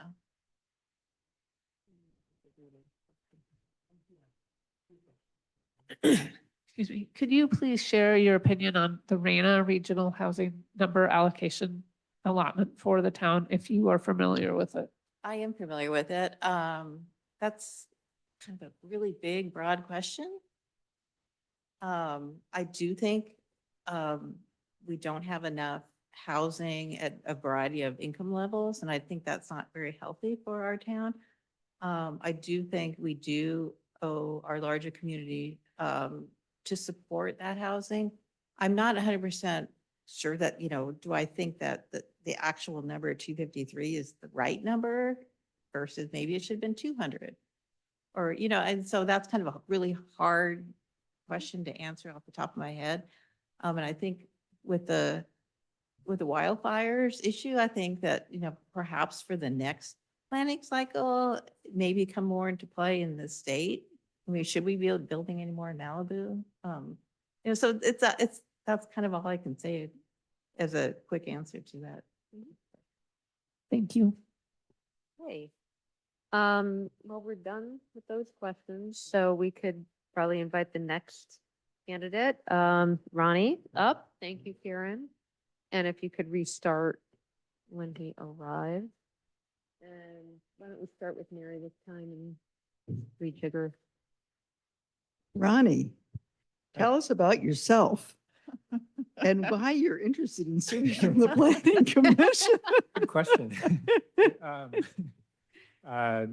Yeah, so my name is Ronnie Krasinski. I've lived in Portola Valley a bit over 4 years now. I'm on Willowbrook Drive. I have 2 young kids at Windmill / Carillon and Ormondale. I'm an engineer. In terms of why I'm interested in serving, so I have served on the Planning Commission for 2 years. I enjoy the spirit of volunteerism in our town and being part of that, and just being engaged in the community, and yeah, being more engaged in the community. I enjoy that a lot.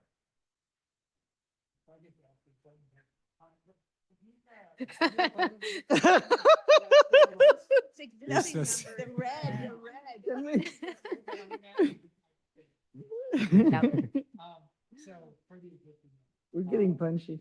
What are your impressions from your definition here, but I'm going to do it too. What's gone well, and where do you see opportunities for improvement? I think that we've functioned well as a planning commission through a lot of turbulence, and I think we've been through 4 planning directors and maybe 5. I'd probably include Adrian, who led a lot of our meetings as well. But I think through all of that, we had a lot of good teamwork, just sort of as a commission, and I think we made, I think we did good work, and like going through the housing element and going through many iterations of that. I think all of that was positive, and I think we functioned well as a team. I think some of the challenges are recent laws, SB 330. We can only have 1 meeting on a complicated issue like the Portola terraces. That was very challenging. We didn't get to our discussion in that meeting until around this time at night, after 10 o'clock. Yeah, so that's a challenge. I maybe have some ideas. I think we could be creative on like being able to sort of maybe submit ideas ahead of time to kind of understand each other ahead of the meeting without having discussions and following the Brand Act and all of that. Another thing, I guess, sort of related to that, I think I've been to some of the 21 Elements Planning Commissioner trainings, and one thing that stuck with me was, a lot of the sort of role of Planning Commission and ACC are being diminished by state laws, and like things are becoming ministerial, and projects just kind of need to be judged on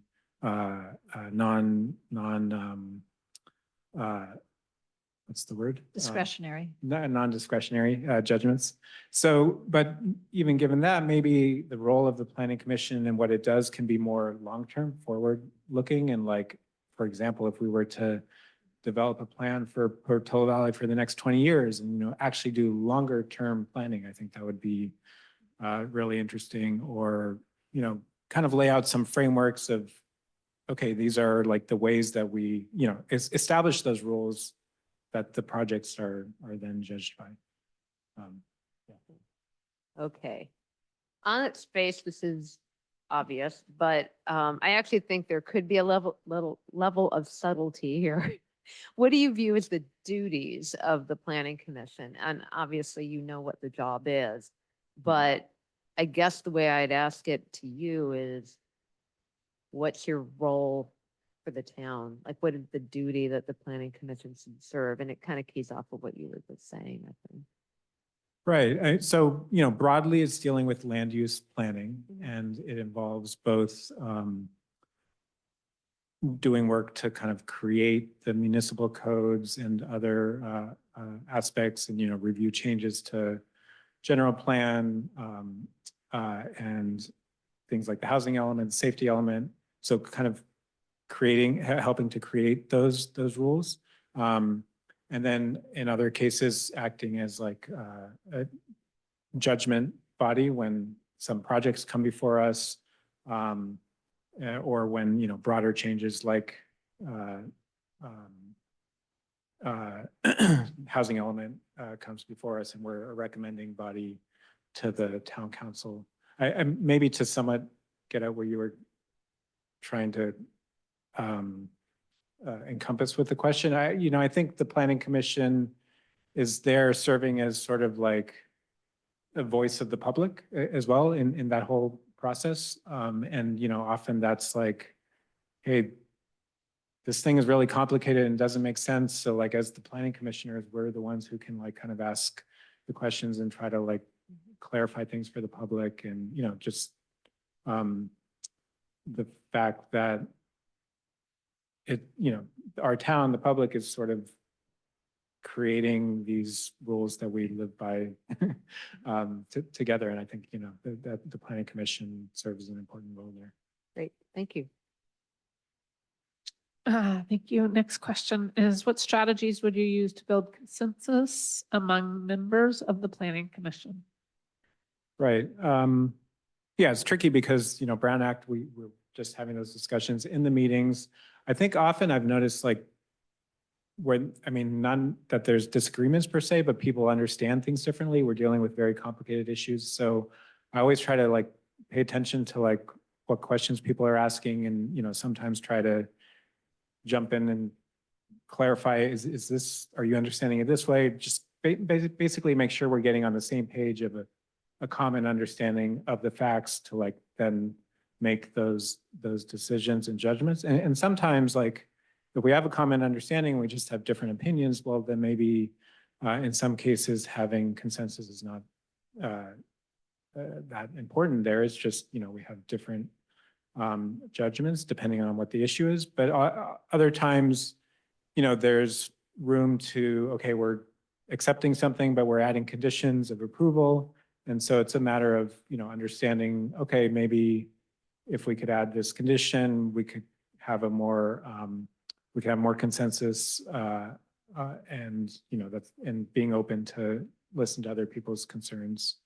I guess one other thing is, we can't meet discuss as a body before meetings, but I have in some cases where we have several meetings on a topic and I sense that I kind of see things differently or have a disagreement with someone. I can form like a Brown Act buddy and discuss that specific issue with that person outside of the meeting to try to, understand in a deeper way what they're thinking and see if we could have alignment. Back to Rebecca. Oh, sorry. How do you stay informed about current events and issues affecting the city? I generally follow town council meetings through the agenda packets that I, skim through and often attend meetings. Likewise, many of the other committee meetings. When there are issues, I'll often research them either in the news, what other cities are doing, or like go to the municipal code, the state laws, and try to understand the sources. I also, follow PV Forum, talk to people. I think that covers it. Some issues that the commission hears may be controversial and draw large audiences. At public hearings, planning commissioners must discuss openly among themselves any given matter before a decision is made. And they must do so before sometimes large and unfriendly audiences. Are you comfortable making decisions that may be deemed unfavorable by some, perhaps even at odds with your own preferences? I think there's two aspects to this. So particularly that last part about at odds with my own preferences. So I think what that's about is, and I am comfortable with, we are interpreting the rules that are existing, that are laid out in our code. And even if I don't agree with those rules or agree with the state laws, I'm comfortable that like the role is to follow those and, make decisions based on them. The other aspect of, dealing with controversial issues, yeah, I mean, it's not always a comfortable thing for sure. But I think it's a matter of, just listening and, asking the questions, hearing people, trying to understand all the sides, trying to bridge disagreements when possible. And, just, I guess, being comfortable that you're kind of, considering the issue well and making your informed decision that you could sort of explain and stand behind. Can you share any conflicts of interest or reason you might need to recuse yourself? None other than where I live, which would apply to anybody. And for me in particular, I am recused, like, for example, on the Sequoias, I'm in the of the Sequoias Retirement Center. Great, thank you. And the next one is, what is your opinion of the RENA numbers? And you clearly know what they are. So. Right. So I guess I interpreted the question as, so my interpretation, I do firmly believe we need to have a certified housing element, and I have worked and will continue to work to achieve that. If the question is my actual opinion on the numbers, which I think, I don't think that sort of my opinion on like whether the numbers that have come down to us are right or not, I don't think that that's super relevant, I guess. I mean, the numbers are what they are, and we need to comply with them. Okay. Thank you very much. All right. Thanks. That was it. Thank you. And what's our random? Oh, I'm sorry. You're next, and then, Madam Mayor, just Doug. want to indicate, right, thank you. Who's the? the questions are slightly different for Planning Commission and ASCC. Actually, it's only question number 3 that's different. So Yep. you could just, since Ms. Breen is interested in doing both, you could A twofer. you could do it. Yeah. We're gonna do To a make a twofer. 3A and a 3B. Yeah. That'd be my recommendation. Yeah, Dan, if we'll only interview you once, Whatever. if that's okay. Yes. All right, but I think in the course of answering these, answer them both planning and ASCC, or add, emphasis as you need. Craig, do you want to get started? I think. Sorry. Hi, Dan. So tell us about yourself is basically the question here. And this is both in terms of if you were serving on Planning Commission or if you were serving ASCC. Well, I've been on town government for 20+ years, and I am always inspired by it. I've been inspired by our self-governance. And, that's why I do what I do. I mean, it's really important to me. Our self-governance has been. So, and I want to help. I'm here to help you guys. I mean, to do whatever you want. I want to see a better connection between the planning department and the ASCC and the Planning Commission. I think we need to have meeting. We need to work as a team, the planning department and the ASCC and Planning Commission. And I want to get that back. So I hope that happens in this generation of government. Great. We obviously know you, have attended ASCC meetings and full design reviews in the last 12 months. But I guess we go to, for existing members of the ASCC, what are your impressions of the meetings? Where do you see opportunities for improvement, and what is going well? So comment on the ASCC. ASCC? first. first. ASCC, I mean, the town of Portola Valley looks the way it looks. It behaves the way it behaves because of the ASCC. So, I mean, it's been fabulous what we pulled off. And I hope we can continue to do that. I'm frightened by what's happening in the state. I'm frightened by taking our government away from us. So, you know, all of that stuff I find very disturbing. So, I don't know what we're going to do. We're just going to have to feel our way through this next change that's happening. So, And what about the planning commission? Have you attended meetings? yes, many. Okay. And I follow their work and I think they're fabulous. Great. Next. please. Number 3 and they're different for the 2 applications. Whatever. What do you view as the duties of the planning commission? Set policy. I mean, to look at how the town runs. It's incredibly important. And their work is, they do such a great job. So yeah, setting policy and land use. I mean, they're aware of how we do things. Okay, so you want me to do the Yeah, for the Okay. ASCC, Right. this is the A and B part. Fine. Yeah. And please rate your ability to read, interpret, and understand architectural and construction drawings, documents, and architectural details. For the options, they give you options. A is proficient, B intermediate, C novice, and D willing to learn. I'd say proficient. Thank you.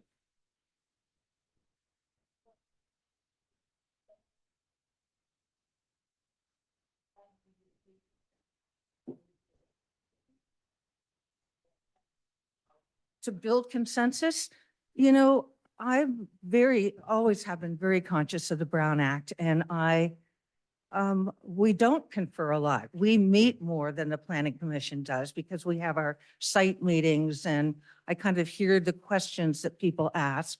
But you know, my job is to listen to the public and my job is to listen to my fellow commissioners. So that's what I do. We don't confer. I'm always surprised that there is almost 100% consensus most of the time. So, you know, we're all sort of on the same page. You know, we just nuance, you know, from person to person. And then if you were appointed to the planning commission, what would be your strategies to build consensus in a case where everybody didn't agree? I don't have to agree. You know, I listen, I listen and try to come up with the best solution. And yeah, I think the planning commission, they're very balanced. So I just think everything works out and we don't have to agree. So, you know, I like it when there's a consensus, and I think it's better for the public when they see consensus. So I try to make it happen when it can.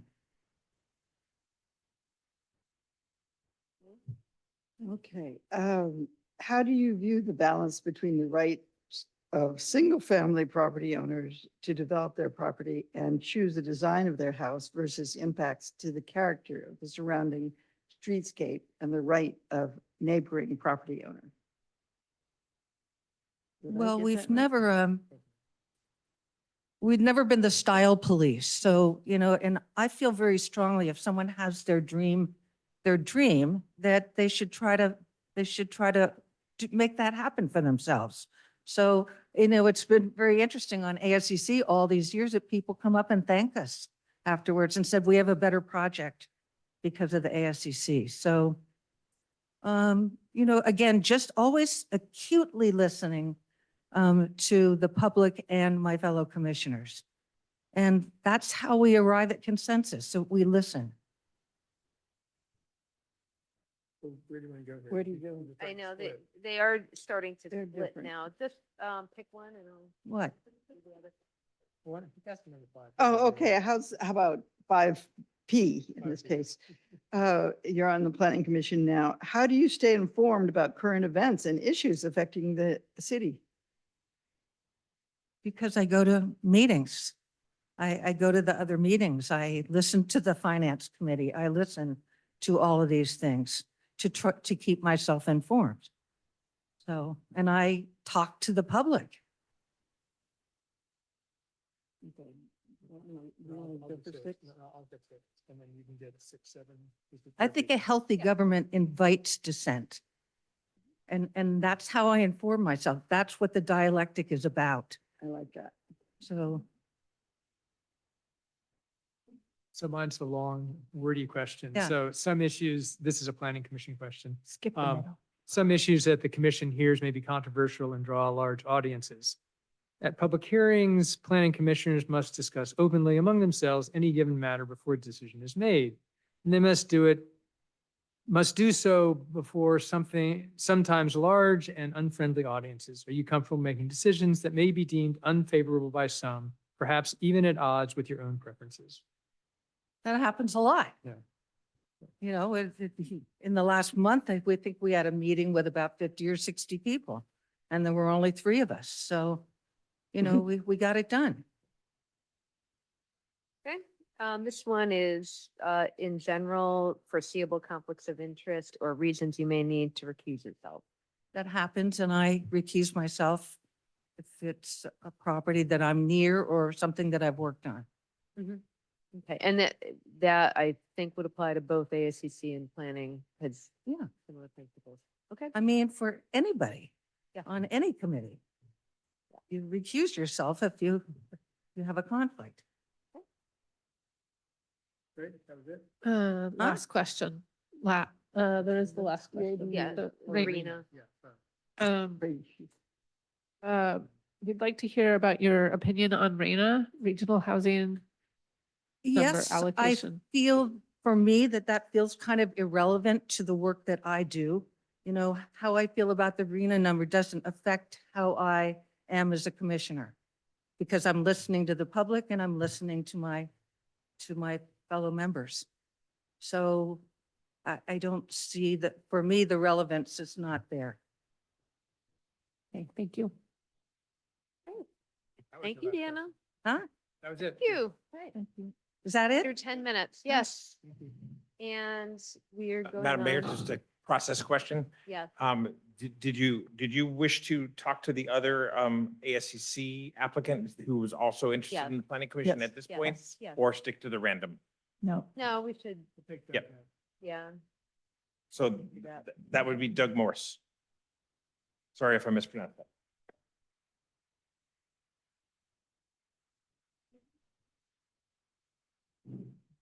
Welcome. Thank you. Great Yes, to be thanks here. for coming out and sticking with it until 10:36. All right. Well, I'll start and tell us about yourself and why you're interested in serving on, and then fill in the blank, ASCC and Planning Commission. Okay. Doug Morse, I have, grew up back east. I have, lived in the Bay Area 26 years, in Portola Valley for the last 16 years. My wife and I, who are here, we had raised 2 kids that went through the local school systems, Ormondale, Corte Madera, and the Priory. We're now empty nesters. I am semi-retired now, which I think is a lot of the reason I'm here, because I have more time on my hands. Had a 40-year career in finance and commercial real estate. First 12 years or so were in the securities industry, working with Morgan Stanley and Barclays Global Investors in San Francisco and then also in Asia. Then went into smaller firms that were managing commercial real estate for Wall Street firms for another 12 years. Half of that time was in Asia, actually managing a large portfolio for Lehman Brothers when they went belly up. And in 2009, we moved back from Bangkok, where I had managed the Southeast Asia for their real estate portfolio. And then brought together a small group of investors, and we were investing in commercial real estate in the Bay Area. So more small value add properties mainly in San Francisco and Oakland. So why I would like to do one of these positions? I don't know much about them. I have not been involved in city government. I think it's another avenue for me to get involved with the town. I've done more co-ed soccer, pickleball, doggy play dates, followed my kids through their various, routes through the school. And this was actually brought up to me by Al and Ann Sill when we playing pickleball, and they said, and we were talking about some properties, and they said, you might be a good fit, even though you haven't been involved in this before. So it does interest me. It's a new facet of getting to know Portola Valley. I think I have related skills in that I've been involved in real estate and interested in it, but I've never been involved in city government. Okay, thank you. So have you attended ASCC or Planning Commission within the last 12 months? And please comment on your reactions. I have not. Great. Thank you. This is my first. It's fine. So what do you view the duties of the Planning Commission? I think of it from what I've read in my discussions is kind of divided into two pieces. One is the policy and implementation of the policy side and maybe interpretation. The other is more on individual appeals or reviews that then filter down from the ASCC. So I guess that's my understanding of what their role would be. And then can you rate your ability to read, interpret, and understand architectural construction drawings, documents, architectural details, and I'll add landscape drawings as well? I would put myself somewhere between a intermediate and novice. I've looked at a lot of plans because most of the commercial property, we reconfigured that. Some of them were a complete redo, so we were looking at plans, but I'm not an architect, so I'm somewhere in between.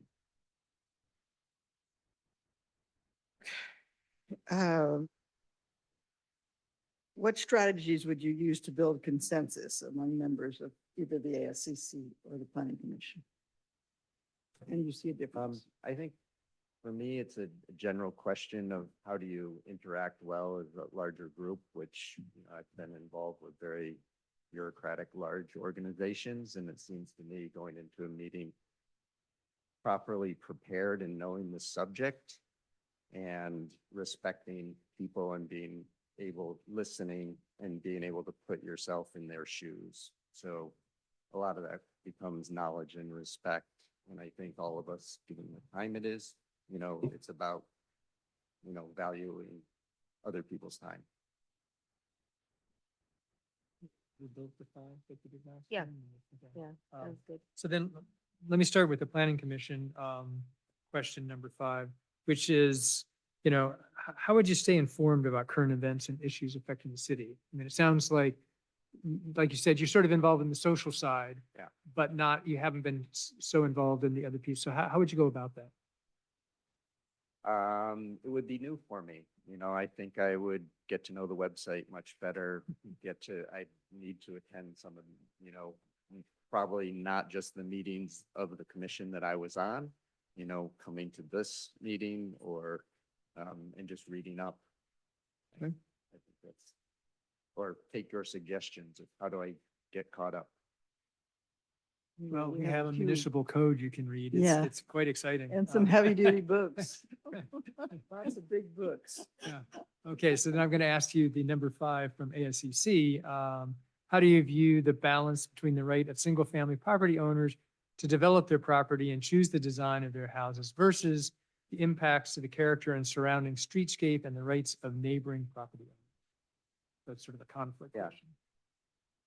I guess my assumption and belief would be that the code should be written in such a way that as long as people stay within those guardrails of what can be developed, they should be able to develop what they want. If those guardrails aren't specific enough, then they should be looked at to be tweaked.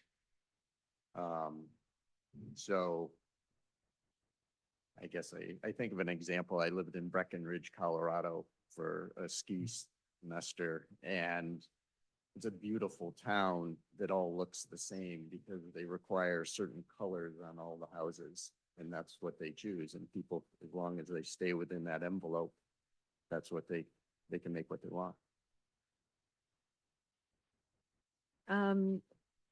Okay, so this one, if I do 6, you can do this.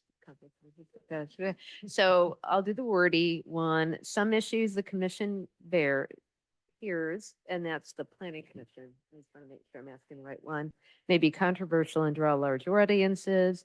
At public hearings, planning commissioners must discuss openly among themselves any given matter before a decision is made.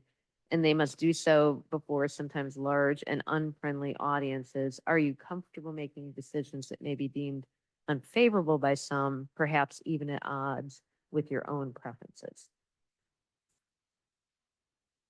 I have not done that before, but I have made a lot of decisions throughout my career that were controversial. I have spent a lot of time speaking in front of people, so I think I have portions of that. I haven't done what you guys are doing where you're, discussing something in front of others and making that decision as a group. Question number 6 and 7, please share any foreseeable conflicts of interest or reasons you may need to recuse yourself. I have no foreseeable conflict of interest. We actually have always rented in Portola Valley. And because I was investing a lot in commercial real estate and then things got very expensive, that we've rented. So I would think I'd have less conflict than most. Can you talk about your knowledge of RENA? The RENA numbers and the town's obligation? I don't have a lot of detailed knowledge of that, but I have been following housing elements, and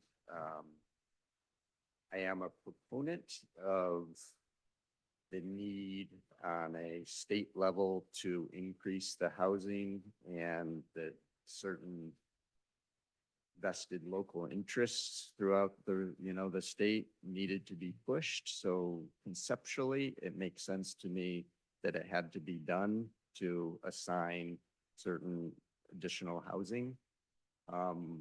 As the other applicants said, I have no idea if 253 is the right number or that it really matters if it's the right number or not.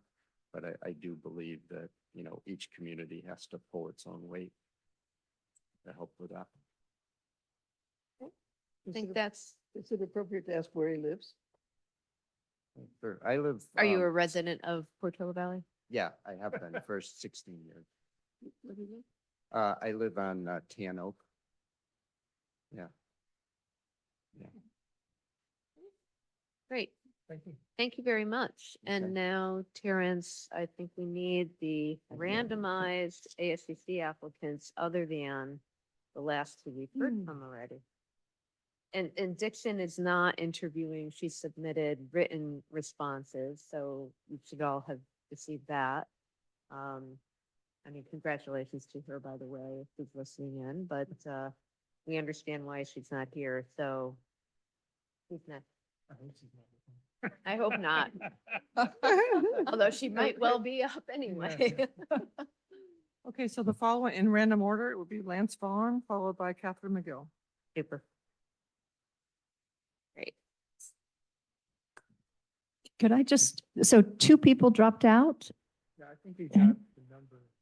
Okay. Dave, the last Buck. person. Okay. Dave Buck and Ron Dolan dropped out. Okay. Right. And we're trying to fill 3 planning commission and 4 ASCC. Yep. So we have exactly the number of applicants that we do. Right. Okay. So, welcome. Thanks for hanging in there. It's the first test and you made it so far. Okay, the first one is just tell us about yourself and why you're interested in serving on the ASCC. Oh, I should probably shouldn't do that, but nevertheless. No, no, All right. Yeah, I know. Water under the bridge. Sorry about that. That's right. Welcome. Ready? Oh, Yeah, yeah. Go ahead. I was just waiting for my turn, so, Yeah, your turn. There you go. okay. Lance Swan, I've been living in town for 22 years. And I guess just want to get more involved in some of the city things. I listen to an awful lot of the town meetings and planning meetings and other things in the house, often as in the background. So here's a chance to get involved. I was in the initial founding, one of the initial founding people on Sustainability Committee, transited off of that after we focused. And spent some years in Alpine Little League as a manager and a field person. And then for the last, I was just realizing it's been 10 years, I've been the Scoutmaster here on the troop. And I just liked the ethos of the town and kind of wanted to, it seemed like a place to go. I can blend my years. I had a very wonderful run of 25 years at HP out in field sales and sales development. And now I transitioned and spent 12 years as a builder. And I can build those two things and it seemed like a place to try to fit.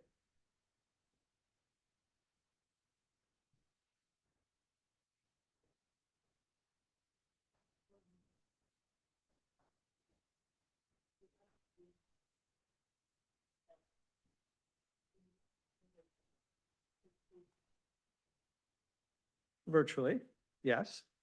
And my reactions was interesting to watch because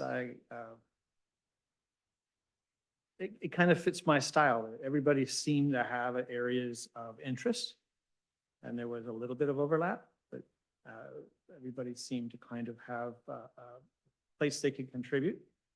And there was a lot of listening and I learn best when I listen. And so it seemed like I could fit there. And then I ran into people in the market who chatted me up and said, give it some thought. So I did, and here I am. You won't regret it. So please rate your ability to read, interpret, and understand architectural and construction drawings, documents, and architectural details, and landscaping drawings. Proficient, intermediate, novice, willing to learn. I'll say proficient and willing to learn. Because there's always something new that comes around from, I mean, I've worked on a monster house in Woodside that we had no idea how to build what they drew. So, always willing to learn. All about line. What strategies would you use to build consensus among members of the ASCC? It's a repeated theme here. I listen, try to listen. I keep an open mind. I'm not afraid to change my mind. And I learn by listening. I learn by watching. I learn by watching the interaction of people and I have thoughts and I have my ideas, but I'm not rigid. On many of those. There's many that I am rigid on, but they wouldn't be applicable to this. Okay, so how do you view the balance between the rights of single-family property owners to develop their properties and choose the design of their homes versus the impact to the character of the surrounding streetscape and the rights of neighboring property owners? Well, first of all, I'm not a designer, so I don't design and I don't really, I grew up as a farm kid. And I always felt like people that own the land can build what they want to build. But I also really appreciate the ethos of the town of trying to find ways to blend into our landscape, blend into our environment. And that's something that actually sits within me as well. So we just have to help people sometimes figure out if there's a path that needs to be solved and then work towards a solution. And if it's one of those things where it's impeding the neighbors, then maybe you just have to highlight the fact that maybe this has an impact on the neighbors. Sometimes that's all it has to be done is ask the question, and then the solution starts to work itself out. Any foreseeable conflicts of interest or reasons you may need to recuse yourself? I can't think of any, but unless it would have something to do within my neighborhood or, I built 2 projects here in town, but I don't see them. Those are done. I don't really see a need to, if they came up, I'd recuse myself. That's easy. Okay. Thank you. Appreciate it. We're almost in record time done, so maybe restart the clock and it's the next candidate. She's made it to the end. Yay. This part. Well, I- you and I hang only in wrote there. it down. That's all good. I Thank must you. have- I might have misunderstood. Okay. Another process Yeah, question, please. or note. And we have confirmed this just now, but, Ms. McGill's, although she serves on one of your commissions, one of the committees, she's not a resident of, at this point of Portola Valley, which is acceptable for the committees, but for the commission, it is required that the person be a resident. However, I recommend you go ahead and interview Ms. McGill, because she is, according to Ms. McGill, they're in the process of they own property. They're going to be moving here. So you could consider appointing her at the time that she came, if that's what you desired. So I would recommend you go ahead and talk with her, but that's your call. I think we can talk about it, but the first question on tell us about yourself, and the first question should include what your plan is in terms of the relocation. Could I ask Terrence real quick question? So Catherine owns property in the town. Is that not adequate for serving? It is not. It is adequate for being on a commission, a committee, but for the commissions that you have to be a resident. I do have can you be camping on your own property? What is the definition of being a resident? Yeah. Well, first of all, Well, the we have person would to- have to claim to be a resident, and Ms. McGill doesn't. But secondly, what's typically is being eligible to register to vote. That's a typical requirement. In town. Yeah. Well, maybe you can tell us your plan. I mean, what's the time frame? Because we don't want to waste time if it's just not feasible at this point. Yeah, I don't want to be here. Yeah. If this is not Yeah, a sure. possibility. I had thought it would be partly because, well, let's take a step back and tell you who I am. I grew up in the Bay Area. I grew up in Palo Alto. I was born here. I'm a 4th generation Californian. I am committed to living in this area. My mom's best friend was a Portola Valley resident. And so I spent many, many hours up here from very, very early. And I fell in love with the place. My first memories, El Mirador, back when it was Moose Moore's Head property in the Stanford alumni days are there. But I lived in Palo Alto up until about 10 years ago when we found a completely undeveloped lot on Wayside Road. Nothing was there. There was no water. There was no electricity. There's no septic. It was a giant trash heap. And we spent the last 10 years, I've been up here almost every single day for the last 10 years, personally cleaning out garbage, taking down excess trees, shrubs, reducing fire hazard, we've taken out 7 40-yard bins of garbage and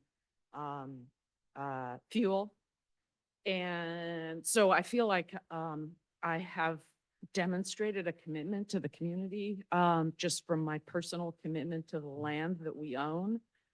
We had, because of the constraints of the property, we went through the ASCC process and got approved to build a house down slope, which was on a 20% slope. And after having been approved for that project, we just looked at the cost, and the retaining walls to do it on a slope were just prohibitive. And at that point, I discovered that there was a small parcel that could serve as the setback that would allow us to put the house on a previously graded piece. It had been a water tank up until the 80s. And it had been graded. It's been there for 100 years and it's flat.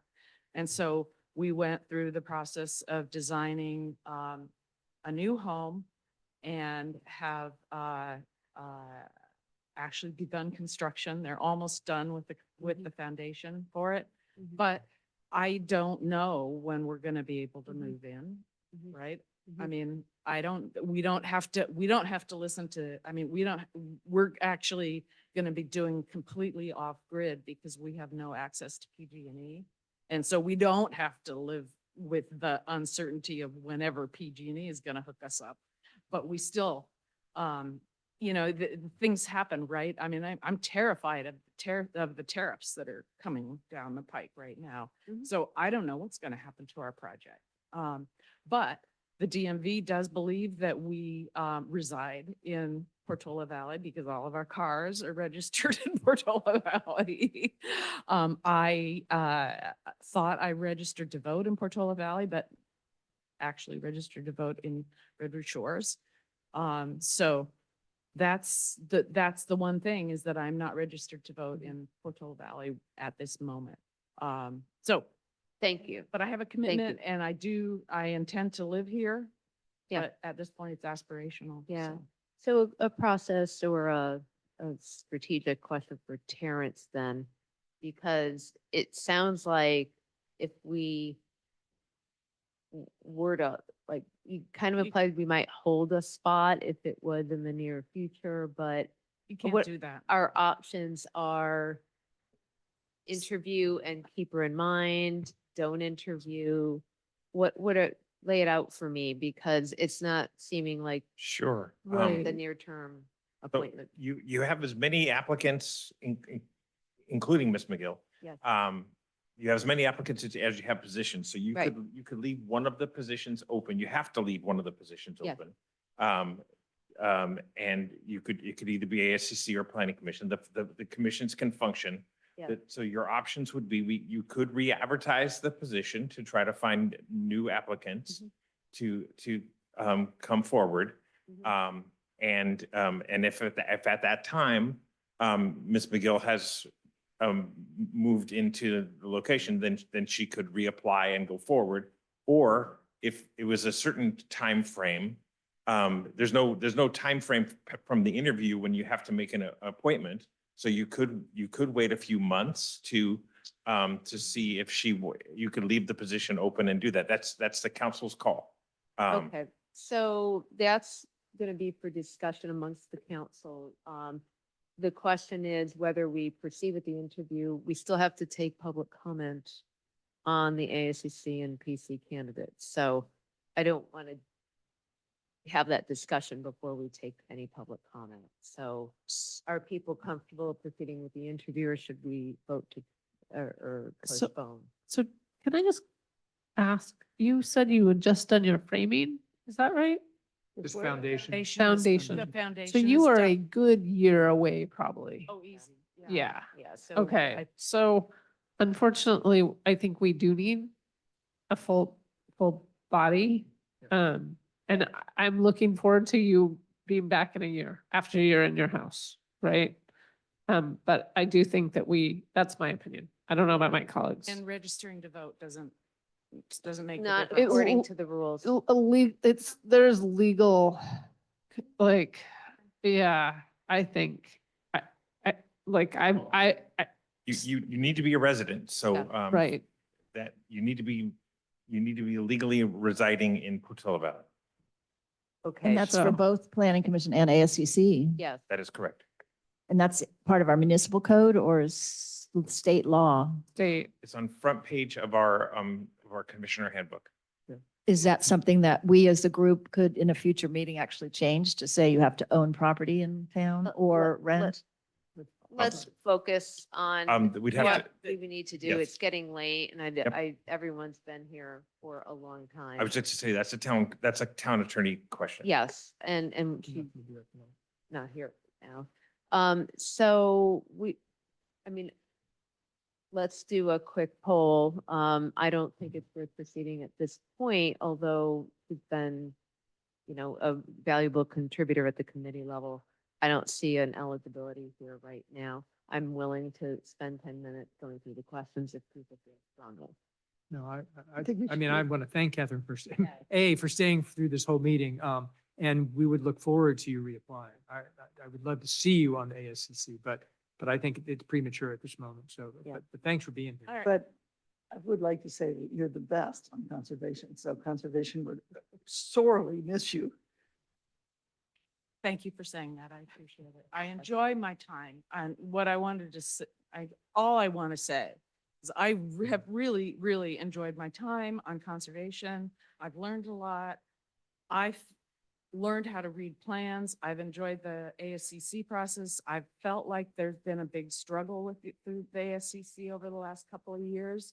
And I feel like this is something that I could actually add value to and would be intellectually challenging. And it's a moment in time where I have the bandwidth to take it. And that's the rub on waiting for a year. So, Yeah, whatever. I don't think we have any flexibility. Yeah.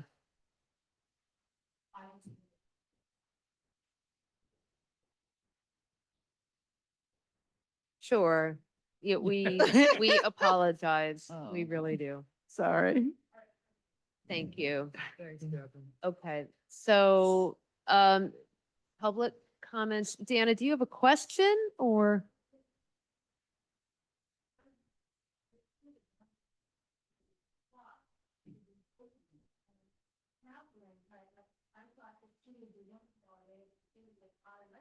Yeah.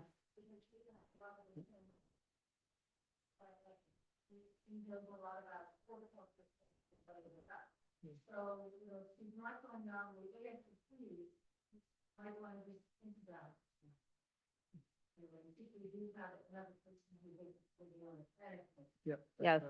Yes. Thank you. I would love her and we legally can't take her. So we got, it.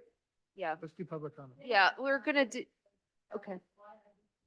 Yes, okay, so now we're gonna do public comments. If there's anyone in the schoolhouse, which there doesn't appear to be with any comments or anyone online, I'll wait a couple of seconds here. There is no hand up right now. Okay, I'm still seeing no hands up. All right, then bringing it back for discussion. So we do have one fewer applicants now than positions open. We have two people interested in Planning Commission and ASCC, and that's Dana and Doug. So we can open it up. We also have a decision to make to like what we want to do on the open slot of the ASCC. I think we can deal with that after we discuss the individuals that are here. So could I try a presumptive close? Yeah. So I'd suggest that we put Karen, Ronnie and Doug on PC, and we put Dana, Gina, and Lance on OSCC. I agree. That was easy. Well, we have to vote on it, but I mean, okay, so I make a motion to that effect. Are you comfortable with that, Madam Mayor? I'm not trying to jump ahead. I was just trying to. No, I get it, Yeah. and I'm all for efficiency, believe me. Tonight. Just want to see if there was any other question that I had. No, I think that makes sense. I'm Okay. on board. And then the one maybe slight modification, of the Dana just left. I think Dan had asked to be on the shorter term, Yeah, and I think he did. ASCC had one shorter. That's correct. So let's assume we're putting her on the short term, Yep. on ASCC, The 3-year the term. 3-year term. Which didn't make back sense to me how we got a 3-year term. but- Me, Yeah, me No, neither. but you've only been on a year?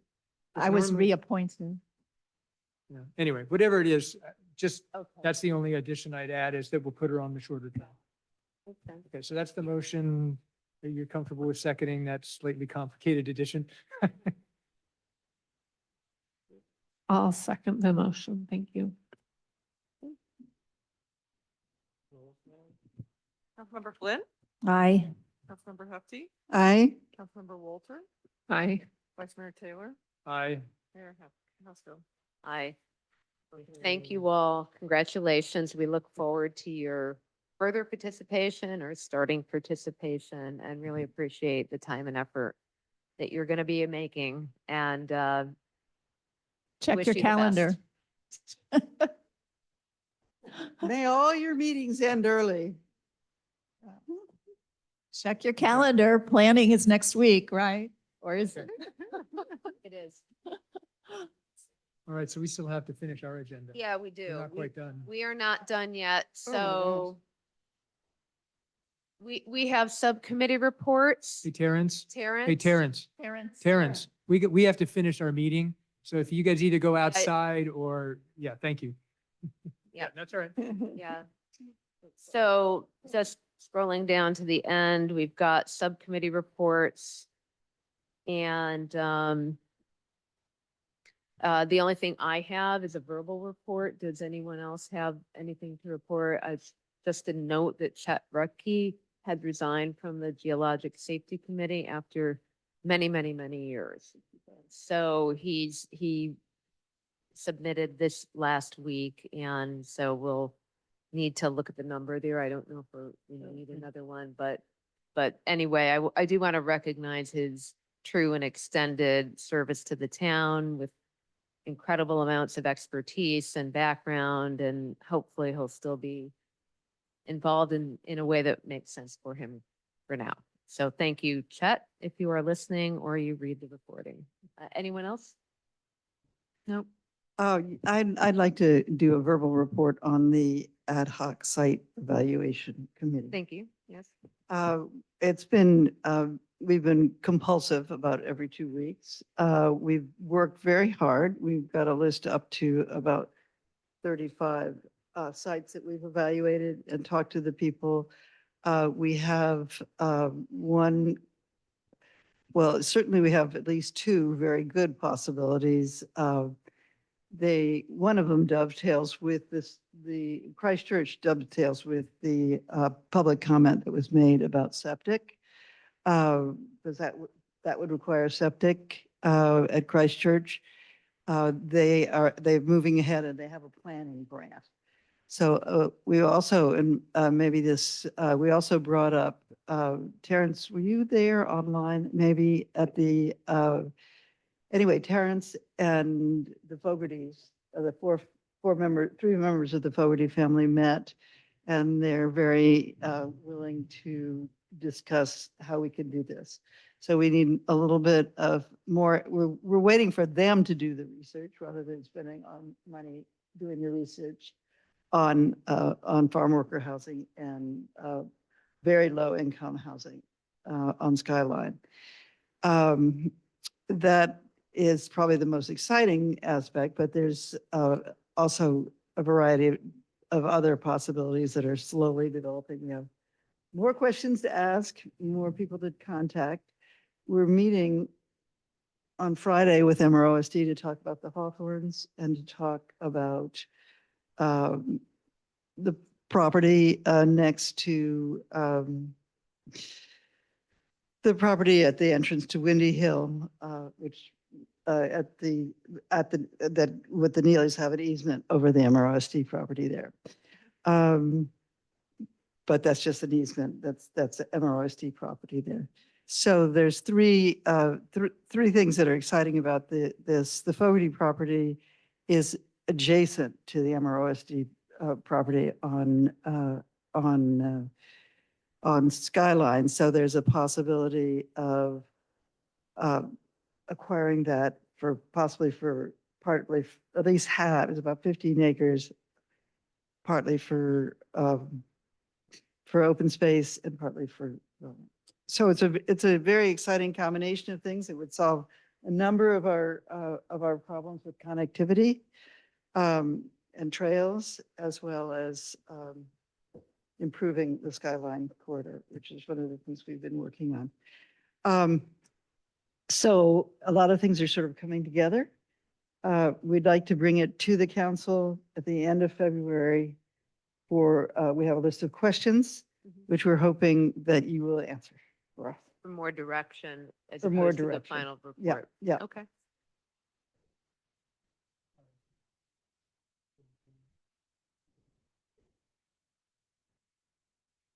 Okay, can I just be clear on the goal of the ad hoc committee? Because my understanding was the goal was to find another site that would, 40 to 50. We're doing, low income. no, we're not just doing that. We're developing an inventory for the future as well at the same time. So many people, there's no interest, or there's an 8 to 16-year horizon for that possibility. We're keeping a list, so as a resource for the community for the future. That's the plan. We're doing both of those with the emphasis being, or the milestone being comparing to Dorothy Ford Open Space Park. I had a question as well, just being mindful of our budget constraints, as well as being mindful of Terrence's annuitant hours. Is there a way for your committee to do what the ADU team did, which was to not have a planning person at our meetings and instead create a list of questions and then meet with someone in the planning department to have those questions answered?